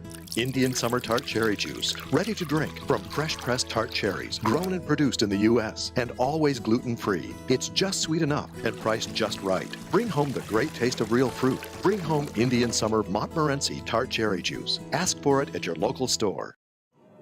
Welcome back to Manistee. Manistee 37, Ludington 10, 3:46 to go in the third quarter. I just got a score update. Mason County Central is down 22-8 to Hart. And that game is being played at, is that being played at Scottville tonight? I believe so. The Hart Pirates and the Mason County Central Spartans. And the Orioles will face the Spartans in week 9. It'll be at Scottville this year. Then battle for the Lumberman's Trophy. Ludington's got to turn us around in a big way, Mark, or that Dad's Trophy is only going to be in Ludington for 1 year. It's over on the Ludington bench right now. All right, that's Skylar Holtrust bringing the ball back. He gets it about the 34-yard line. On the stop there for Manistee was number 58, and that was Braden Schweitzer.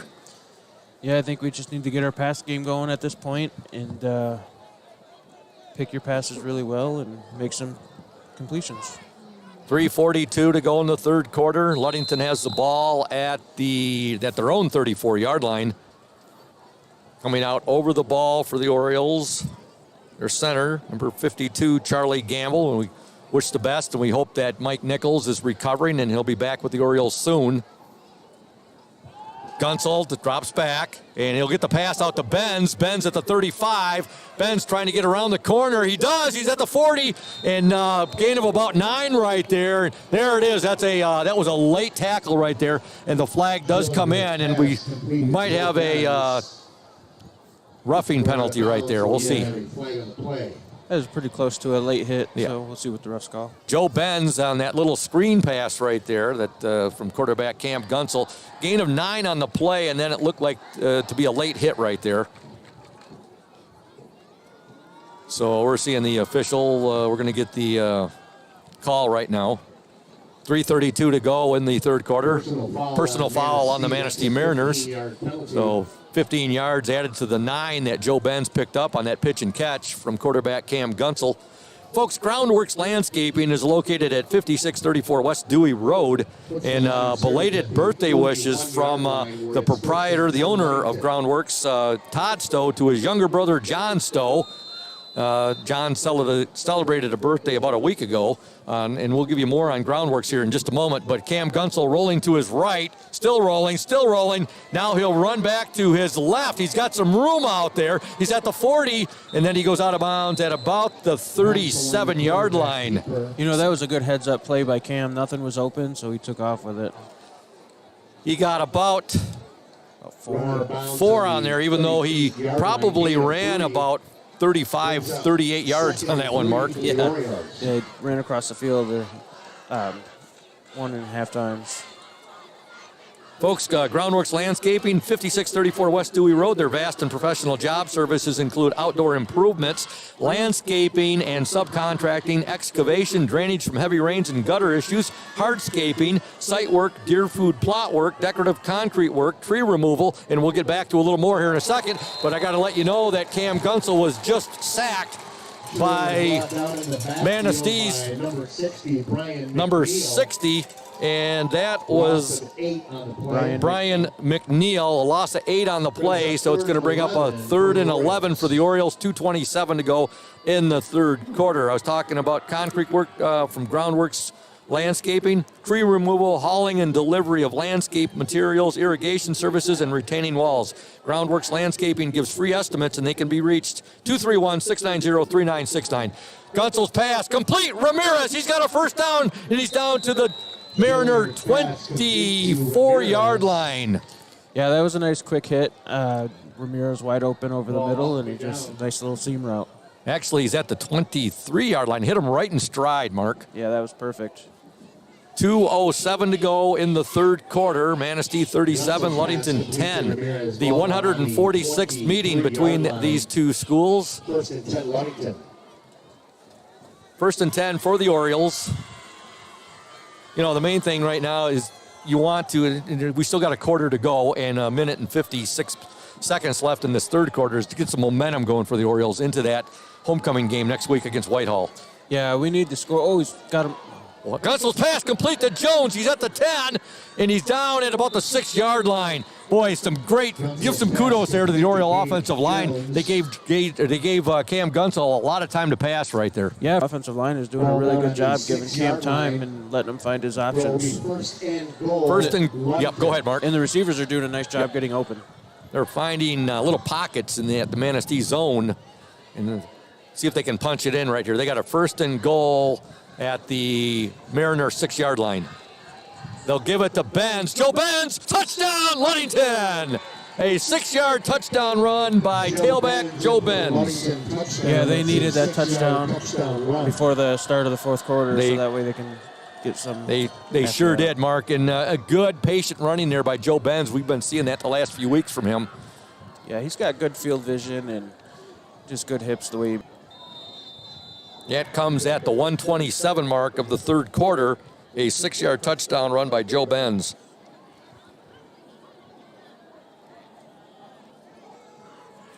Ludington to go for 2. Gunsel looking left. Pass is complete. Gage Jones, and he is Stop short. Boy, Manistee did a nice job stopping him short. And your score at 1:27 to go in the third quarter. Manistee 37, Ludington 16. We'll be back after these messages. You're watching and listening to the Oriole Sports Network and 102.7 WMOM. Stay tuned. We're here today with Mike Benedict, the proprietor of Benedict's Auto Center. And Mike Benedict, what is it that sets Benedict's Auto Center apart from other businesses here in Mason County? I'm going to go with the old cliche word, and I'm going to say customer service. Like to spend the time with the customer, give them the kind of all the Q&As, answer all the questions they might have pertaining to the damaged vehicle, what's going to happen next, and then I walk them through the process going forward that I'm going to handle things. You know, we take it apart, find additional damage, call the insurance company, we take care of all the work from there for them, keep included in what's going on so they know about when they'll be receiving their car back. Let the viewers out there and the listeners know, Mike, there's a perception that you have to go where your insurance company tells you. That is not the case, is it? Not true at all. What I always suggest they do is they go and they talk to either the manager or the owner of the business. Be comfortable where you take the car, have them answer your questions, and that's where you want to go. If you're comfortable with them, that's what you want to do, and it's your car, you go where you want. Benedict's Auto Body, your trusted one-stop collision and repair shop. We're back at Manistee, and Orioles just attempted, I guess you would say that was an onside kick right there, Mark. Peterson stepped into it and definitely had some juice on it. Manistee does recover it, though, at their own 44-yard line. Yeah, now they got some good field position, and hopefully we can get a stop. A nice job there by the Manistee Manistee player right there who fielded that ball. Yeah, the special teams player. He did a nice job fielding that because it looked like the easiest of kicks to field, and he did a nice job out there. We didn't get the number. Manistee 1st and 10 right now. And on the carry for the Mariners, Nick Horncole. Derek Dunsel on the stop for the Orioles. 2-yard pickup. 2nd and 8 Mariners. Well, on that kickoff, all the Manistee players were up near the 30. I mean, there was nobody back behind the 30-yard line. You knew obviously what they were expecting, and Ludington trailing 37-16 as we near the end of the 3rd quarter here at Manistee. The Mariners facing a 2nd down and 8, ball on their own 45-yard line. Cott on the carry. Cott at the 50, he's at the 40, he's at the 30, and he's going to take it to the house. Caden Cott with a 55-yard touchdown run. Yeah, that's the one problem when you stack the box. Yeah. There's nobody back there to correct any mistakes. I'll tell you, Mark, I am impressed with the speed of Caden Cott. He's fast. He's fast in his cuts. He's fast on, in the open field. We've seen some speed this year and quickness from David Sunshine Schillinger. I'll tell you, Cott, though, he was in that end zone in no time at all right there. 55-yard touchdown run at the 35-second mark of the 3rd quarter, and the Mariners now have a 43-16 lead over the Orioles. Now the Manistee lines up in the same formation that they did the last time when they were going for 2. Now they'll go back to the traditional formation. They'll line up and they'll go for the extra point, and the end to attempt the extra point for Manistee will be number 52, Braden Sorensen. The kick is up, and the kick is good. And your score from Manistee, the Manistee Mariners 44, the Ludington Orioles 16. We're going to step aside. And you are watching and listening to the Oriole Sports Network and 102.7 WMOM. Stay tuned, Oats Nation. Hey everyone, this is Trent Lundquist from Lundquist Furniture. We've been serving West Michigan since 1940. We're here to serve you guys as a full-blown furniture store. So we have mattresses, we have recliners, we have dining room tables. Anything that you would need to furnish your house, we have it. And we provide one of the best services around on the west side of Michigan. We will go anywhere in the whole state of Michigan. We will deliver it, we'll service it, we'll take care of you. I just want to appreciate you guys for being customers of ours, and we're here to serve you, and that's what we do. We're here for the Orioles. We're here for the Cardinals. We're here for the Spartans. We're proud to be a sponsor of this Oriole Sports Network.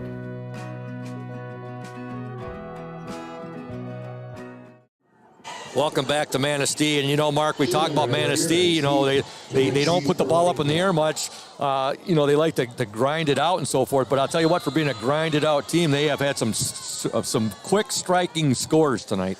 Yeah, they're grinding the ball 3, 4, 5, 6 yards, and then the Ludington defense is stacking the box, and then all of a sudden, Cott's breaking through for 55 yards. Caius John's kick goes out of bounds. Penalty marker down. 35 seconds to go in the 3rd quarter. Manistee 44, Ludington 16.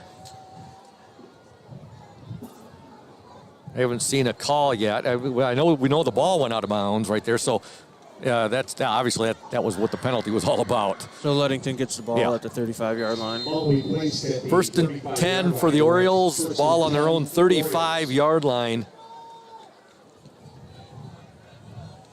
Charlie Gamble over the ball for the Orioles. Now both Dunsel and Ramirez will shift.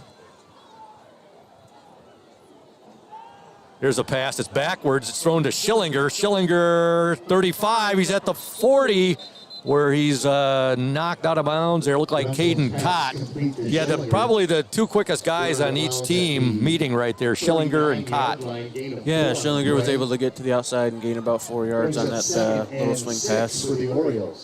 Folks, Urca Auto Center is founded on trust, integrity, and respect. We are proud to offer these values in our sales and business practices so our customers keep coming back. The vehicles on our lot have the best prices and quality in the area, so come by and see us today. The Orioles facing a 2nd and 6 right now. They'll get the pass complete, but only a gain of couple right there by Schillinger. In fact, I think he lost a yard. I think he may have lost a yard. You're right, Mark. Complete to Schillinger. As I was saying about Urca Auto Center, the Urca family has been selling vehicles in Mason County for 4 generations. Urca Auto Center, 3736 West US 10. Call 845-6282. And as Mark said, a loss of 1 on that pass from Gunsel to Schillinger. And that's the end of the third quarter here from Manistee. Not a good quarter at all for the Ludington Orioles right there. Your score from Manistee, the Manistee Mariners 44, the Ludington Orioles 16. We're going to step aside. You're watching and listening to the Oriole Sports Network and 102.7 WMOM. Stay tuned, O's Nation. Crown and Cork is Ludington's only waterfront kitchen and bar and is open Monday through Thursday from 4:30 p.m. to 8 p.m. and Friday and Saturdays from 4:30 p.m. to 9 p.m.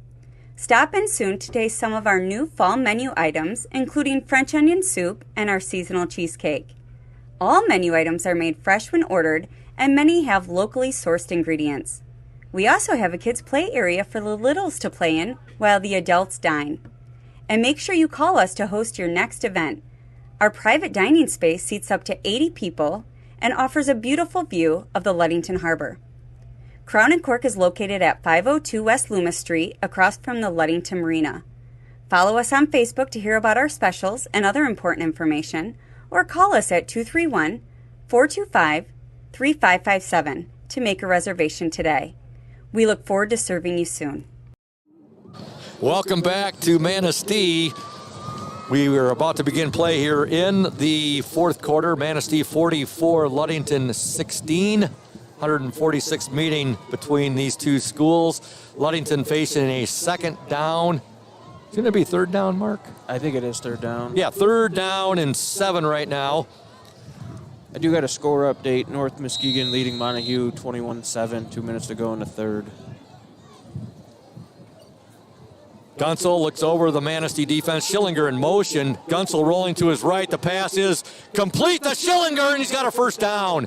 Boy, that was the wheel route right there, and beautiful touch there by Cam Gunsel to Schillinger, who he had in motion, and the Orioles have a first down. Yeah, he hit him right in stride right after Schillinger got past that defender. I mean, he couldn't have put that ball in a better place. Folks, if I start laughing a little bit right now, I'm looking at Julia Habman, our OSN 102.7 WMOM technical engineers right now. She's got her nose stuck in her jacket right now because we got the smell is permeating here of skunk. And she's looking at me. She goes, she knows what I think of that. And it's like, oh boy, Julie, I feel bad for you, but I'm all fired up now, even though my team is getting waylaid right now. All right, 44-16, Manistee up. Ludington a first down and 10. Ball is on the Manistee 44-yard line. That nice pitch and catch there from Gunsel to Schillinger has the Orioles in Mariner territory. Here's a handoff to Benz. Benz is at the 35. Oh, Benz absolutely got poleaxed right there. And that was Horncole. Again, he's made a few big hits tonight. He came up and just... Yeah, he laid the wood on that tackle, but Joe Ben's able to get right back up. And it's great to see Joe bounce right up that quickly because he just, that was an absolute... Looks like they're going to take him to the sideline for precautions because that was a big hit. Good run there. Benz picks up a first down. Ball is on the Manistee 31-yard line. Yeah, that was a decleater. That's the word I was looking for. All right, Gunsel with the ball, and he's going to get the ball back to the line of scrimmage. Maybe a half yard on the carry. Joe Benz, you can tell he wants to get back in the game right there. He's a tough kid. Yeah, he's already putting his helmet back on. He had a full head of steam, and I'll tell you what, Nick Horncole just came up, and wow. That's one of the hardest hits I've seen all season. Yeah, 2 kids traveling full speed. I mean, that's a powerful impact. Actually, they gave Gunsel 2 yards on that carry, so second down and 8. Ball on the Manistee 30-yard line. Gunsel's pass is incomplete. Trying to get that ball to Gage Jones. Jones had 2 Mariners mirroring or shadowing him, I should say. Yeah, he just barely overthrew that. One more step, I think Gage Jones could have brought that in. Third down and 8 for the Orioles. 10:40 to go in the game. Manistee up 44-16. Manistee led at the half, 24-10. They've led all the way in this game.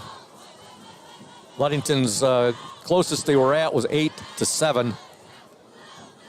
Oh, there's a bad snap, and Gunsel will just fall on it right there. You can definitely tell, Mark, that a lot of these Mariners are spending some time in the weight room. Yeah, they spend a lot of time in there, and they're doing good things with their program. And I think having a powerlifting program actually helps their football program and wrestling program as well. Yes. It's gonna die soon, so I'm turning it off. Orioles facing a 4th and 11. 10:01 remaining in the game. Gunsel trying to draw the Mariners off sides and just about had a couple of. Now Gunsel's just got to fall on the ball and it'll be turned over. Low snap right there. Cameron Gunsel falls on the ball, and the ball will be turned over to Manistee with 9:42 to go in this ball game. Yeah, he had the jump for the offsides, but the ball wasn't snapped, and they had to improvise, and that's what happens when you got a new center. You know, hats off to Charlie Gamble. He's coming into a new position. Yeah, exactly. First game. He's probably got a lot of nerves going into the rivalry game, so he's trying his best. He came in last week in that Montague game, did a nice job. Yeah, he's a good kid. I've known the Gamble family for a really long time. Well, I enjoyed interviewing him earlier in the week, the Indian Summer Ludington Oriole player in the spotlight. Manistee with the ball, 1st and 10. They are on their own 39-yard line. They got a new quarterback in the game, and that's number 4, and that will be Trevor Haig. Do we have a fumble? Fumble on the play, but Manistee does recover. Seen any new numbers out there for Ludington defensively? I see number 7 out there, and that's Will Rubianis. Looks like he's playing a linebacker position. Gage Jones, there's also Luke Hackert. Those are our starters right there. There's Joe Benz, Daniel Ramirez. Okay, you got Dunsel out there. Still most of the starters out there. I see Cole Hackert, number 9. 9:05 to go in the game. Manistee 44, Ludington 16. 2nd down and 11 for the Manistee Mariners. Yeah, we still got 9 in the box.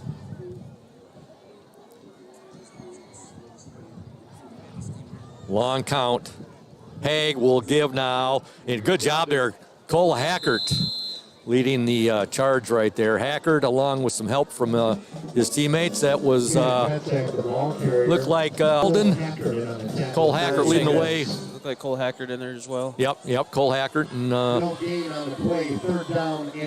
pretty sure that was a Walden, number 26. So it's going to bring up a 3rd and 11 for Manistee.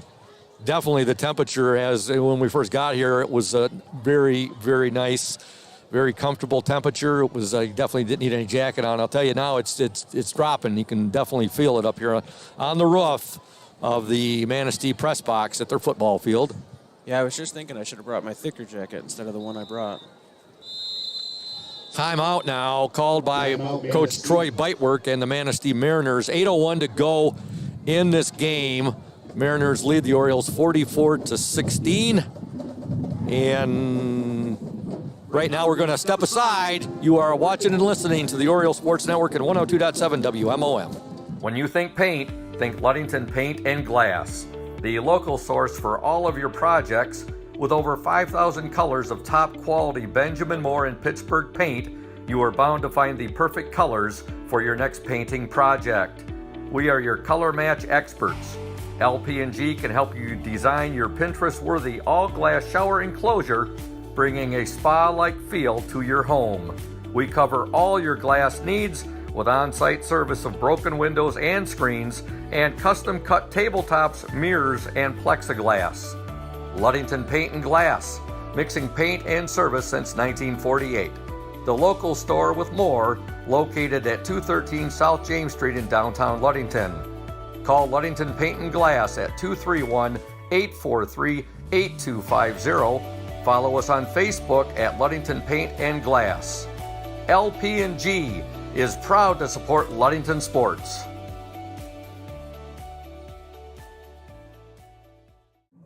Welcome back to Manistee. The Mariners on a 3rd and 11 right there.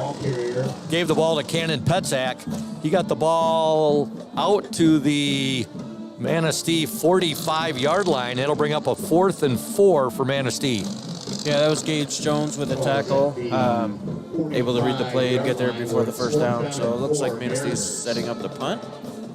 The Mariners will punt, and I think this is their... Is this their first punt of the ball game? First punt of the ball game, yeah. And it comes at about the 7:19 mark of the 4th quarter. Here's the punt. It's up and it's going to go out of bounds at about the Oriole 21-yard line. That was Caius Jones with the punt. Yes. 1st and 10 for the Orioles. 7:11 to go in the game. And we're going to give you some more of our great sponsors right now, beginning with McGee Insurance Group. They've been serving West Michigan since 1939. They provide quality insurance coverage tailored to fit your needs and budget. McGee Insurance services include auto, commercial, home, health, life, and umbrella insurance. McGee Insurance Group, 5965 West US 10, located next door to Ludington Chiropractic. Dr. Mark Yett. Call 231-845-5000. 1st and 10 for the Orioles. Ball on their own 21 yard. And Gunsel, no, that's Luke Hackert in at quarterback now. Hackert will give the ball to Benz. And Ben's not, in fact, there's going to be a loss on the play right there. Manistee getting a lot of penetration right there. Yeah, it looked like Gunsel went to the sideline the last drive and he was doing some limping. So Davis and Sorensen on the stop for the Mariners. Looks like they're just getting Luke Hackert some work. Well, I'll tell you what, Cameron Gunsel is going to be a very sore man tomorrow. Yeah, he took some big hits this game, yes. But he also made some big plays. He did. Delivered some hits of his own. 2nd down and 13 for the Orioles. Loss of 3 on the play. 6:31 to go in the game. Luke Hackert, number 13, he will keep, and Hackert's going to be dropped immediately.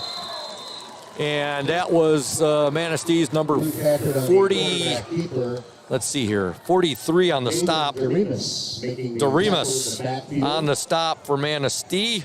Loss of about 4 on the play brings up Nathan Doremus made a nice tackle right there. Loss of 2, so a 3rd and 15. 2 plays for the Orioles and 5 yards of lost real estate. Yeah, it looks like I don't know. They're struggling this game, but hopefully they can get it together for the Whitehall game. Yeah. Looks like Max Flannery in the backfield with Hackert. Max Flannery, up number 15. He'll get the pinner. He's got some running room. Max Flannery's at the 30, and he's got a 1st down. Wow, Max Flannery. His eyes must have got pretty big right there, Mark, when he saw all that green pasture out in front of him. There was nobody in front of him, and that field was wide open, and he got tripped up from behind or from the side. Gain of 15 on the play. 1st down for the Orioles. See, also, I'm looking at some other new numbers out there for the Orioles right now.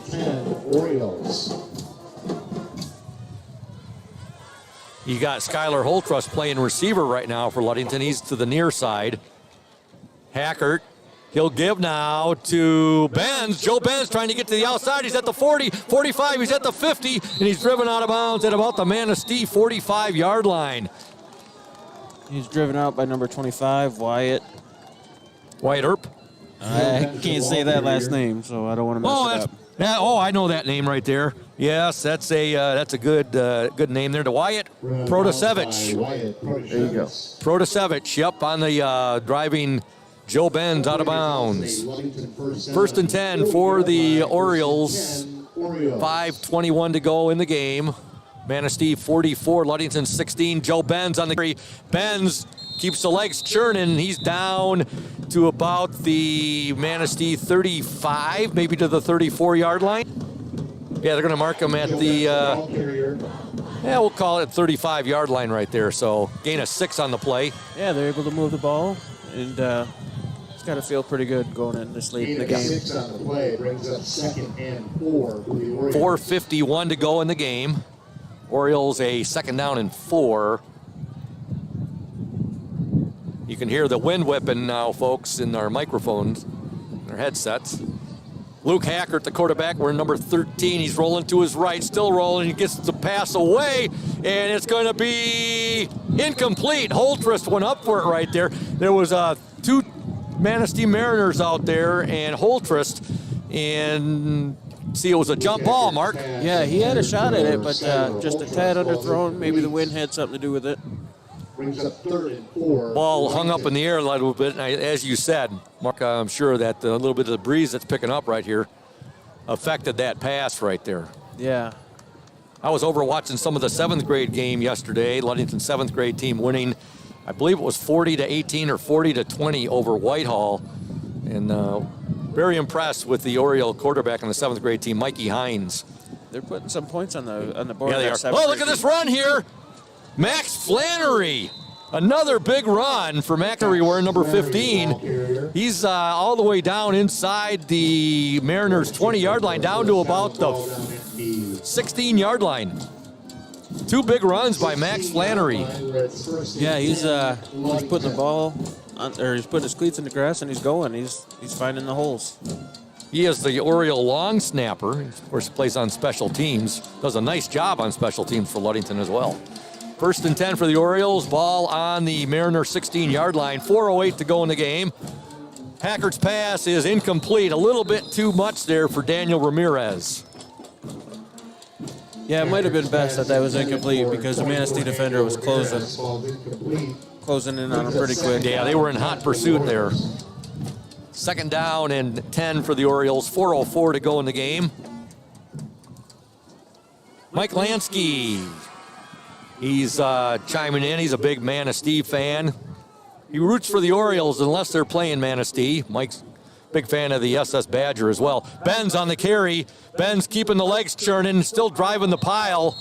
And finally, they're going to call the play dead right there. And he's going to be marked all the way down to about the, 14, 13, about the 12-yard line.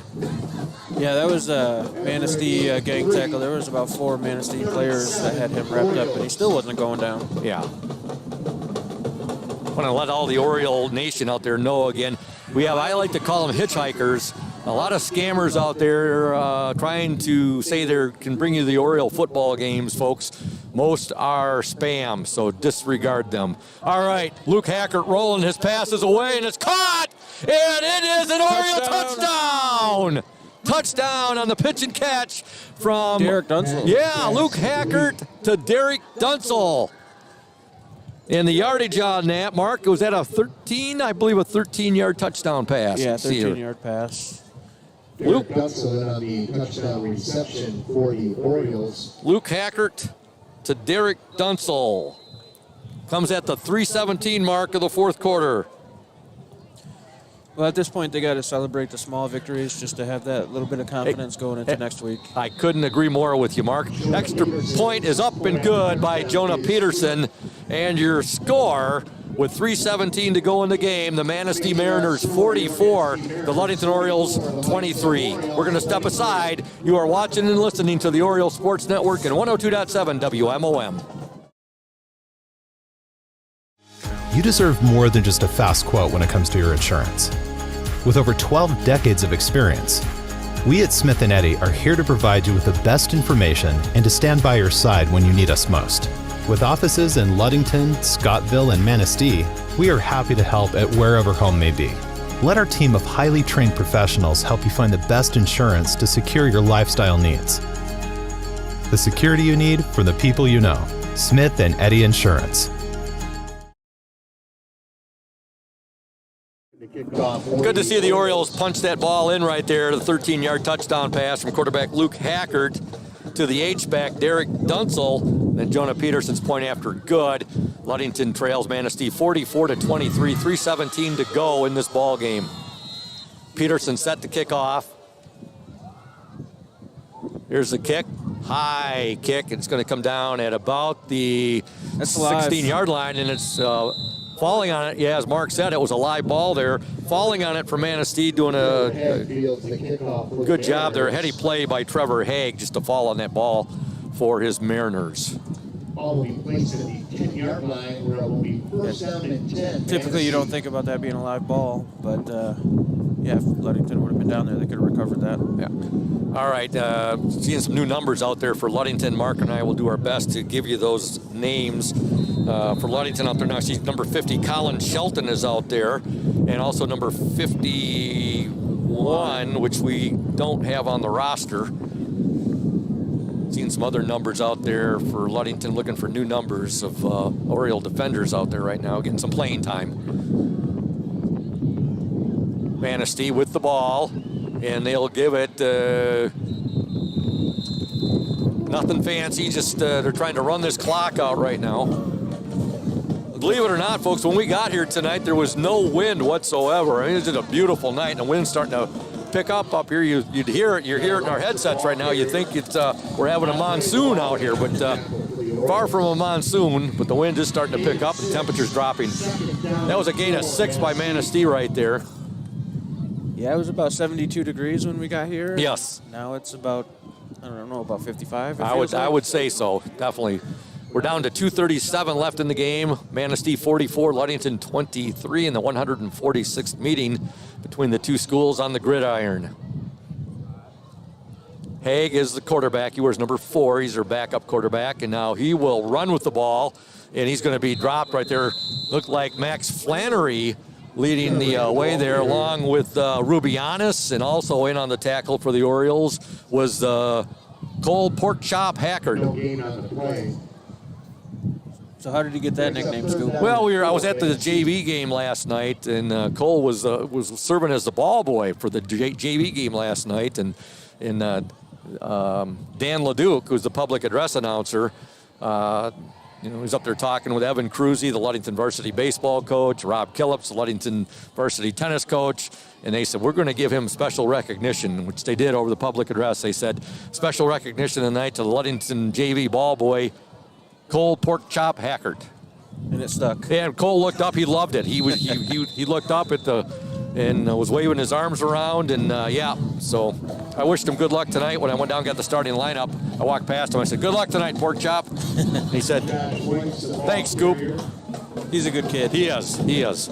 4th and 17. Dunsel on that last stop for the Orioles. A 4th and 17. Make it actually a fourth and short for Manistee, but they're going to punt the ball right now. 1:06 left in the game. They have a 44-23 lead. Back deep for the Orioles is Gage Jones. Looks like Manistee's just going to, Yeah. You got to feel, Mark, for these seniors of Ludington. They were juniors last year when they had a big win over Manistee at Oriole Field. And, winning against your arch rival is one of the highest of highs. Losing against them, and that's pretty low feeling. Yeah, I've been there. It's not fun to lose to your rival, and it feels great when you win. Yep. Crown and Cork, Ludington's only waterfront kitchen and bar, is open Monday through Thursday, 4 to 8 p.m., and Friday and Saturday, 4 to 9 p.m. Stop in soon to taste some of our new fall menu items, including French onion soup and apple caramel cheesecake. My mouth is watering. I got to go down there and check that cheesecake out, and also that French onion soup. All menu items are made fresh when ordered, and many have locally sourced ingredients. Crown and Cork, 502 West Loomis Street, across from the Ludington Marina.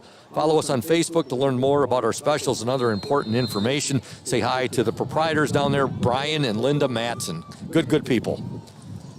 49 seconds to go. Here's a punt. Kick is away. It's a low line drive, and it's fielded by Gage Jones at about his own 48. Crosses midfield. He's into Manistee territory, down to about the Manistee 46-yard line, and it's penalty marker down. The punt was put up there by Caius Johns. Yeah, that was a good fielding by Gage Jones, because he fielded it on the run and was able to bring it back for a few yards. Manistee is going to move to 5-1 on the season, and they are going to move as well. They only had that one loss in the conference. I think they're going to be 3-1 in the conference now, Mark, or maybe I'm... Yeah, 3-1. Manistee's going to be 3-1. 3-1 in the conference, 5-1 overall in the season as they move towards the playoffs, and they will have sole possession. Well, I can't say sole possession. We don't have the outcome yet of Oak Ridge Oh, personal foul, roughing the kicker on Ludington right there. So that'll give Manistee the ball to run out the clock right here. But Oak Ridge, they were losing tonight to Whitehall. So Manistee could have sole possession of second place in the West Michigan Conference Lakes Division. Yeah, and they deserve it. I mean, they're a good team. They're solid. They're special on defense. Yes. And they're quick. Yeah. Very quick. You know, to only give up, 80-some points, 90-some points in 6 games. Manistee just doused Coach Troy Bitework. They gave him the old Gatorade. I don't know if it was Gatorade or if it was a water shower, but he just got one on the Manistee sideline. Ludington will fall to 3-3 on the season, and they are now going to be 2-2 in the West Michigan Conference Lakes Division. The Mariners will take victory formation right here. Well, these rivalry games, these are what these kids will remember the rest of their lives. They, out of all the other games, these are the ones that'll stick out. And the series, overall series now will be Ludington 70 victories, Manistee 65 victories with 11 games ending in a tie. And you see Ludington's assistant coach, I think that's Brent Gillett. He's bringing the dad's trophy over to the Manistee sidelines. Final score here for Manistee tonight, 146th meeting of these two ancient rivals. The Manistee Mariners 44, the Ludington Orioles 23, and we'll be back in 2 minutes here on the Oriole Sports Network and 102.7 WMOM. Stay tuned, Oriole Nation. House of Flavors Manufacturing has been producing and distributing quality ice cream since 1937. The company is a contract manufacturer of private label ice cream for some of the premier food store brands, as well as a provider of premium bulk ice cream for scoop shops and restaurants around the United States. For the 220 dedicated workers, employment at House of Flavors Manufacturing is worthwhile work as it brings fun and joy into people's daily lives and important celebrations. The business is always striving to make people smile while enjoying its delicious ice cream. House of Flavors Manufacturing is pleased to be an important corporate citizen and premier employer in the Ludington community. Yummy House of Flavors ice cream, sold around the world, is made right here in Ludington. House of Flavors Manufacturing is proud to help keep our hometown dynamic. You can learn more about House of Flavors Manufacturing at www.houseofflavors.com.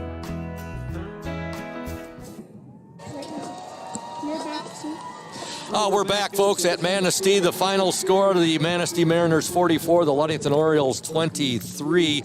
We want to thank Smith & Eddy Insurance of Ludington, Scottville, and Manistee, a caring business foremost in insurance and community support for peace of mind. Get a hold of Smith & Eddy. They are our exclusive post-game sponsor. Want to thank Tyson Pettinato for filling in for us tonight. Did a really nice job as the OSN cameraman. And we wish the best for Claire Allen. We hope she's back with us next week. Homecoming at Ludington to be our camera woman. Also a big shout out and a big thank you to my other team members tonight. Mark Pettinato, second straight week, doing color commentary with me here. He will be getting a break next week, but he'll be back with us at Muskegon Orchard View in a couple of weeks.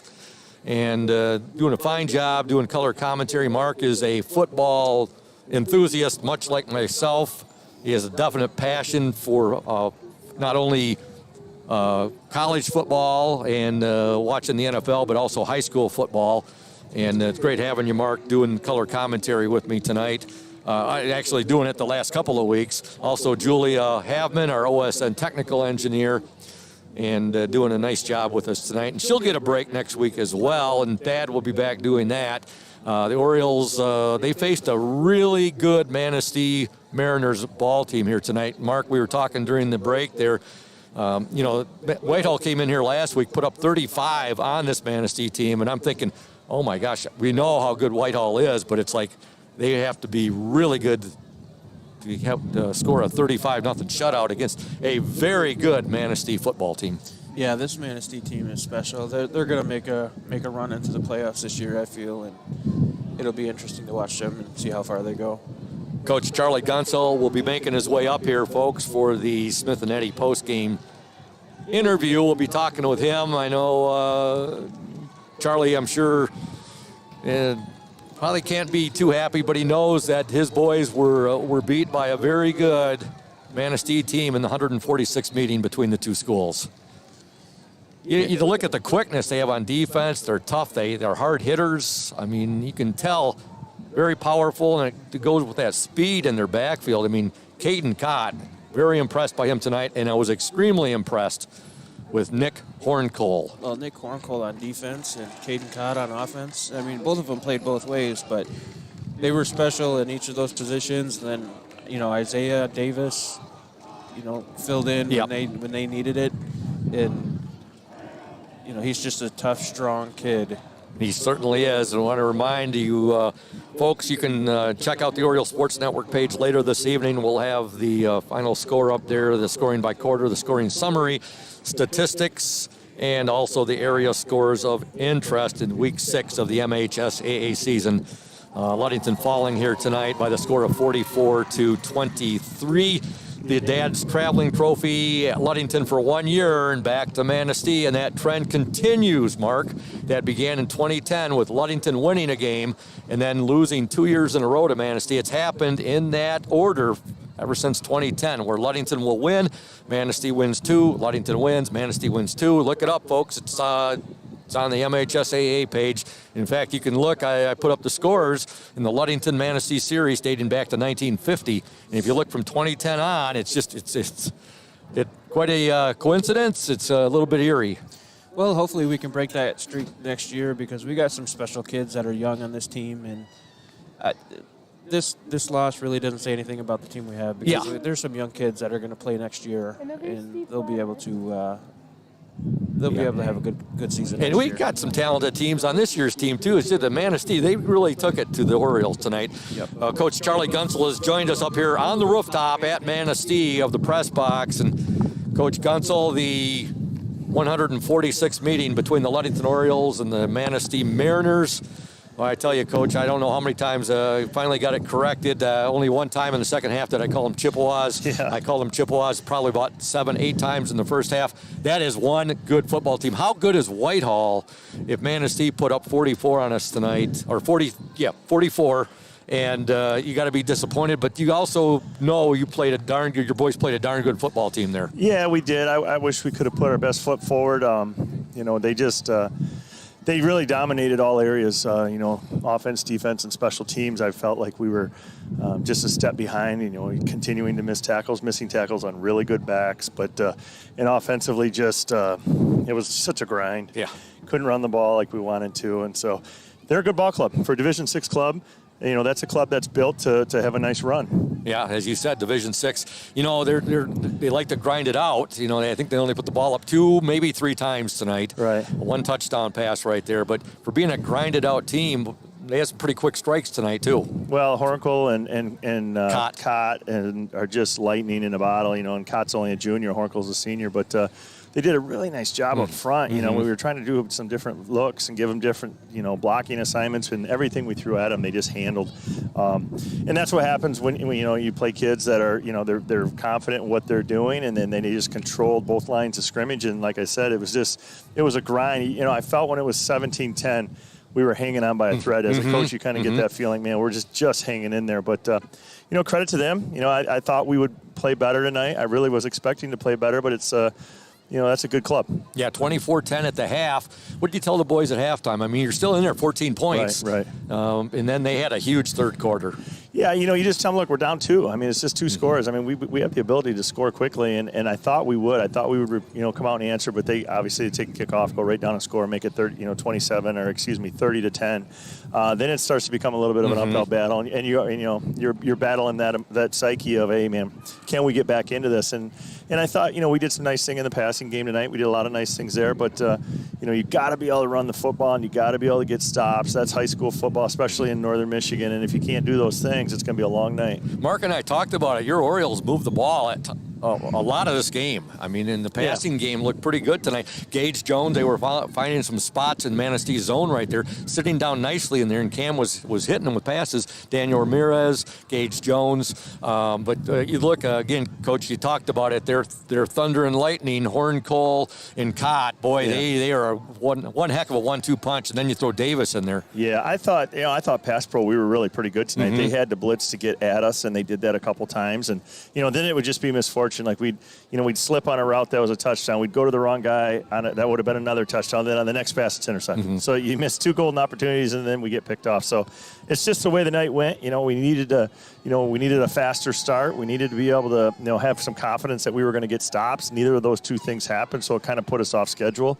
And, kids kept battling. Kids kept playing. A lot of kids got to play tonight. We played some younger kids that we're going to get to see on film that I'm excited about. And you know what? It's over. And all I told the kids is, don't dare take for granted the opportunity you have to play football. There's so many people that wish they were playing football because we understand our situation, Scoop. I mean, we know we're in trouble as far as postseason and things like that.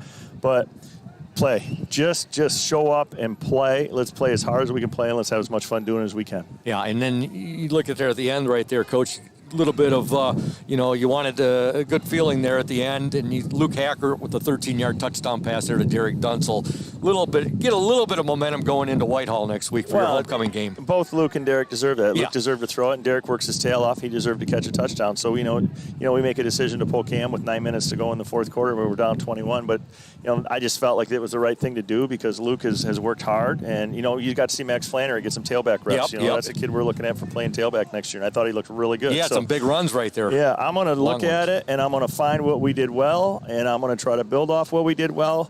And what we didn't do well, I think, is going to come down to being, physically beat up. They were better at the point of attack than we were tonight. And I don't know if that's a schematical thing or if that's an individual thing. One other thing, too, Coach, and I'll let you go here. You can tell those Manistee young men right there spent a lot of time in the weight room. Boy, they're powerful, and they made some big hits tonight, too. And I know Cam, and I know a lot of your boys are going to be very sore tomorrow, specifically Cam. Yeah, I think they do. I think they did a nice job. They run. But I'll be honest, their defensive front six was better than what I thought they were going to be. They stuck you. Man, those 2 backers were tough to get out of there. A lot of things were happening in our backfield. We'd pop a couple nice runs, and then they'd drop us for an 11-yard loss. And it's tough. When you get off schedule and you're 2nd and 15 or 3rd and 16, it really puts you in a bind on what plays you can call. So we had been doing a real good job about not getting knocked off schedule. And tonight was really one of the first nights where I think we took way too many negative plays. Yeah, and then Manistee, they look a little bit like the Manistee old with that misdirection they run too. Yeah. And it's tough to pick up the ball at times. And I'm sure your boys worked on that this week, but still Manistee runs it pretty darn good. And I told Troy after the game, I just told him, I said, I think this team's built. You've built a team here for a nice postseason run in Division 6 level. And, they're probably going to go north. Weather and all those things will become a factor. I like what they do, and I like how hard they do it. We're kind of polar opposites. Troy and I have always been polar opposites when it comes to offensive football. He got the best of me tonight, and I told him, that was our last one, which kills me because I won't be able to coach against him again. But I said, we'll catch up, stay in touch. Now that we're past Manistee now and their arch rival, but we wish, it's Coach Bitework's last season, so we wish Manistee the best as the postseason tournament comes our way. Thanks for coming up, Coach. Thanks, guys. We look forward to talking with you next week at Oriole Field homecoming, the Whitehall Vikings in town. Thank you. You're welcome. That's Coach Charlie Gunsel. Ludington and Manistee tonight, the 146th meeting between the 2 longtime arch rivals. Manistee defeats Ludington 44-23, and they have the Dad's Traveling Trophy. That'll be at Manistee High School at least until this time next year, Mark, when the Orioles and Mariners meet at Oriole Field. Yep, they'll be thinking about this game for a year, and I'm sure it'll be on their calendar, so they'll have a chance at it next year. Some interesting things there, what Coach Gunsel had to say about tonight's game and against this Mariner team. And folks, I just want to remind you, first things first, I'd like to thank everybody for tuning in to 102.7 WMOM tonight, as well as the Oriole Sports Network. Thank you for supporting the Orioles. Ludington now 3-3. Home next week for homecoming against the Whitehall Vikings. We'll be on the air around 6:45 with the House of Flavors Manufacturing pregame show. 7 o'clock with the kickoff, the Ludington Orioles and the Whitehall Vikings.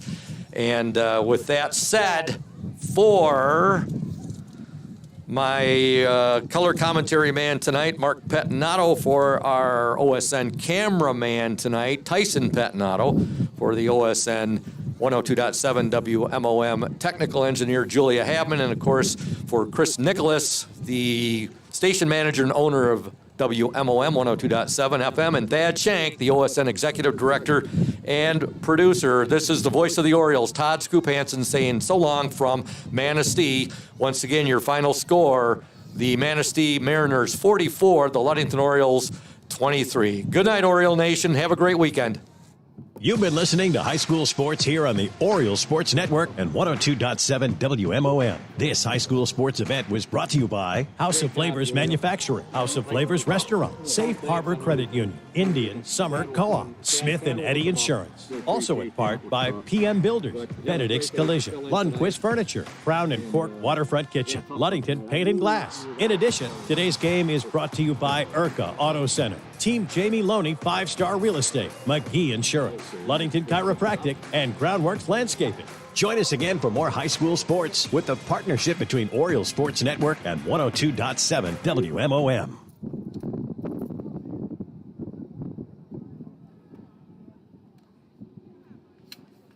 Hot spot worked pretty good for us, huh?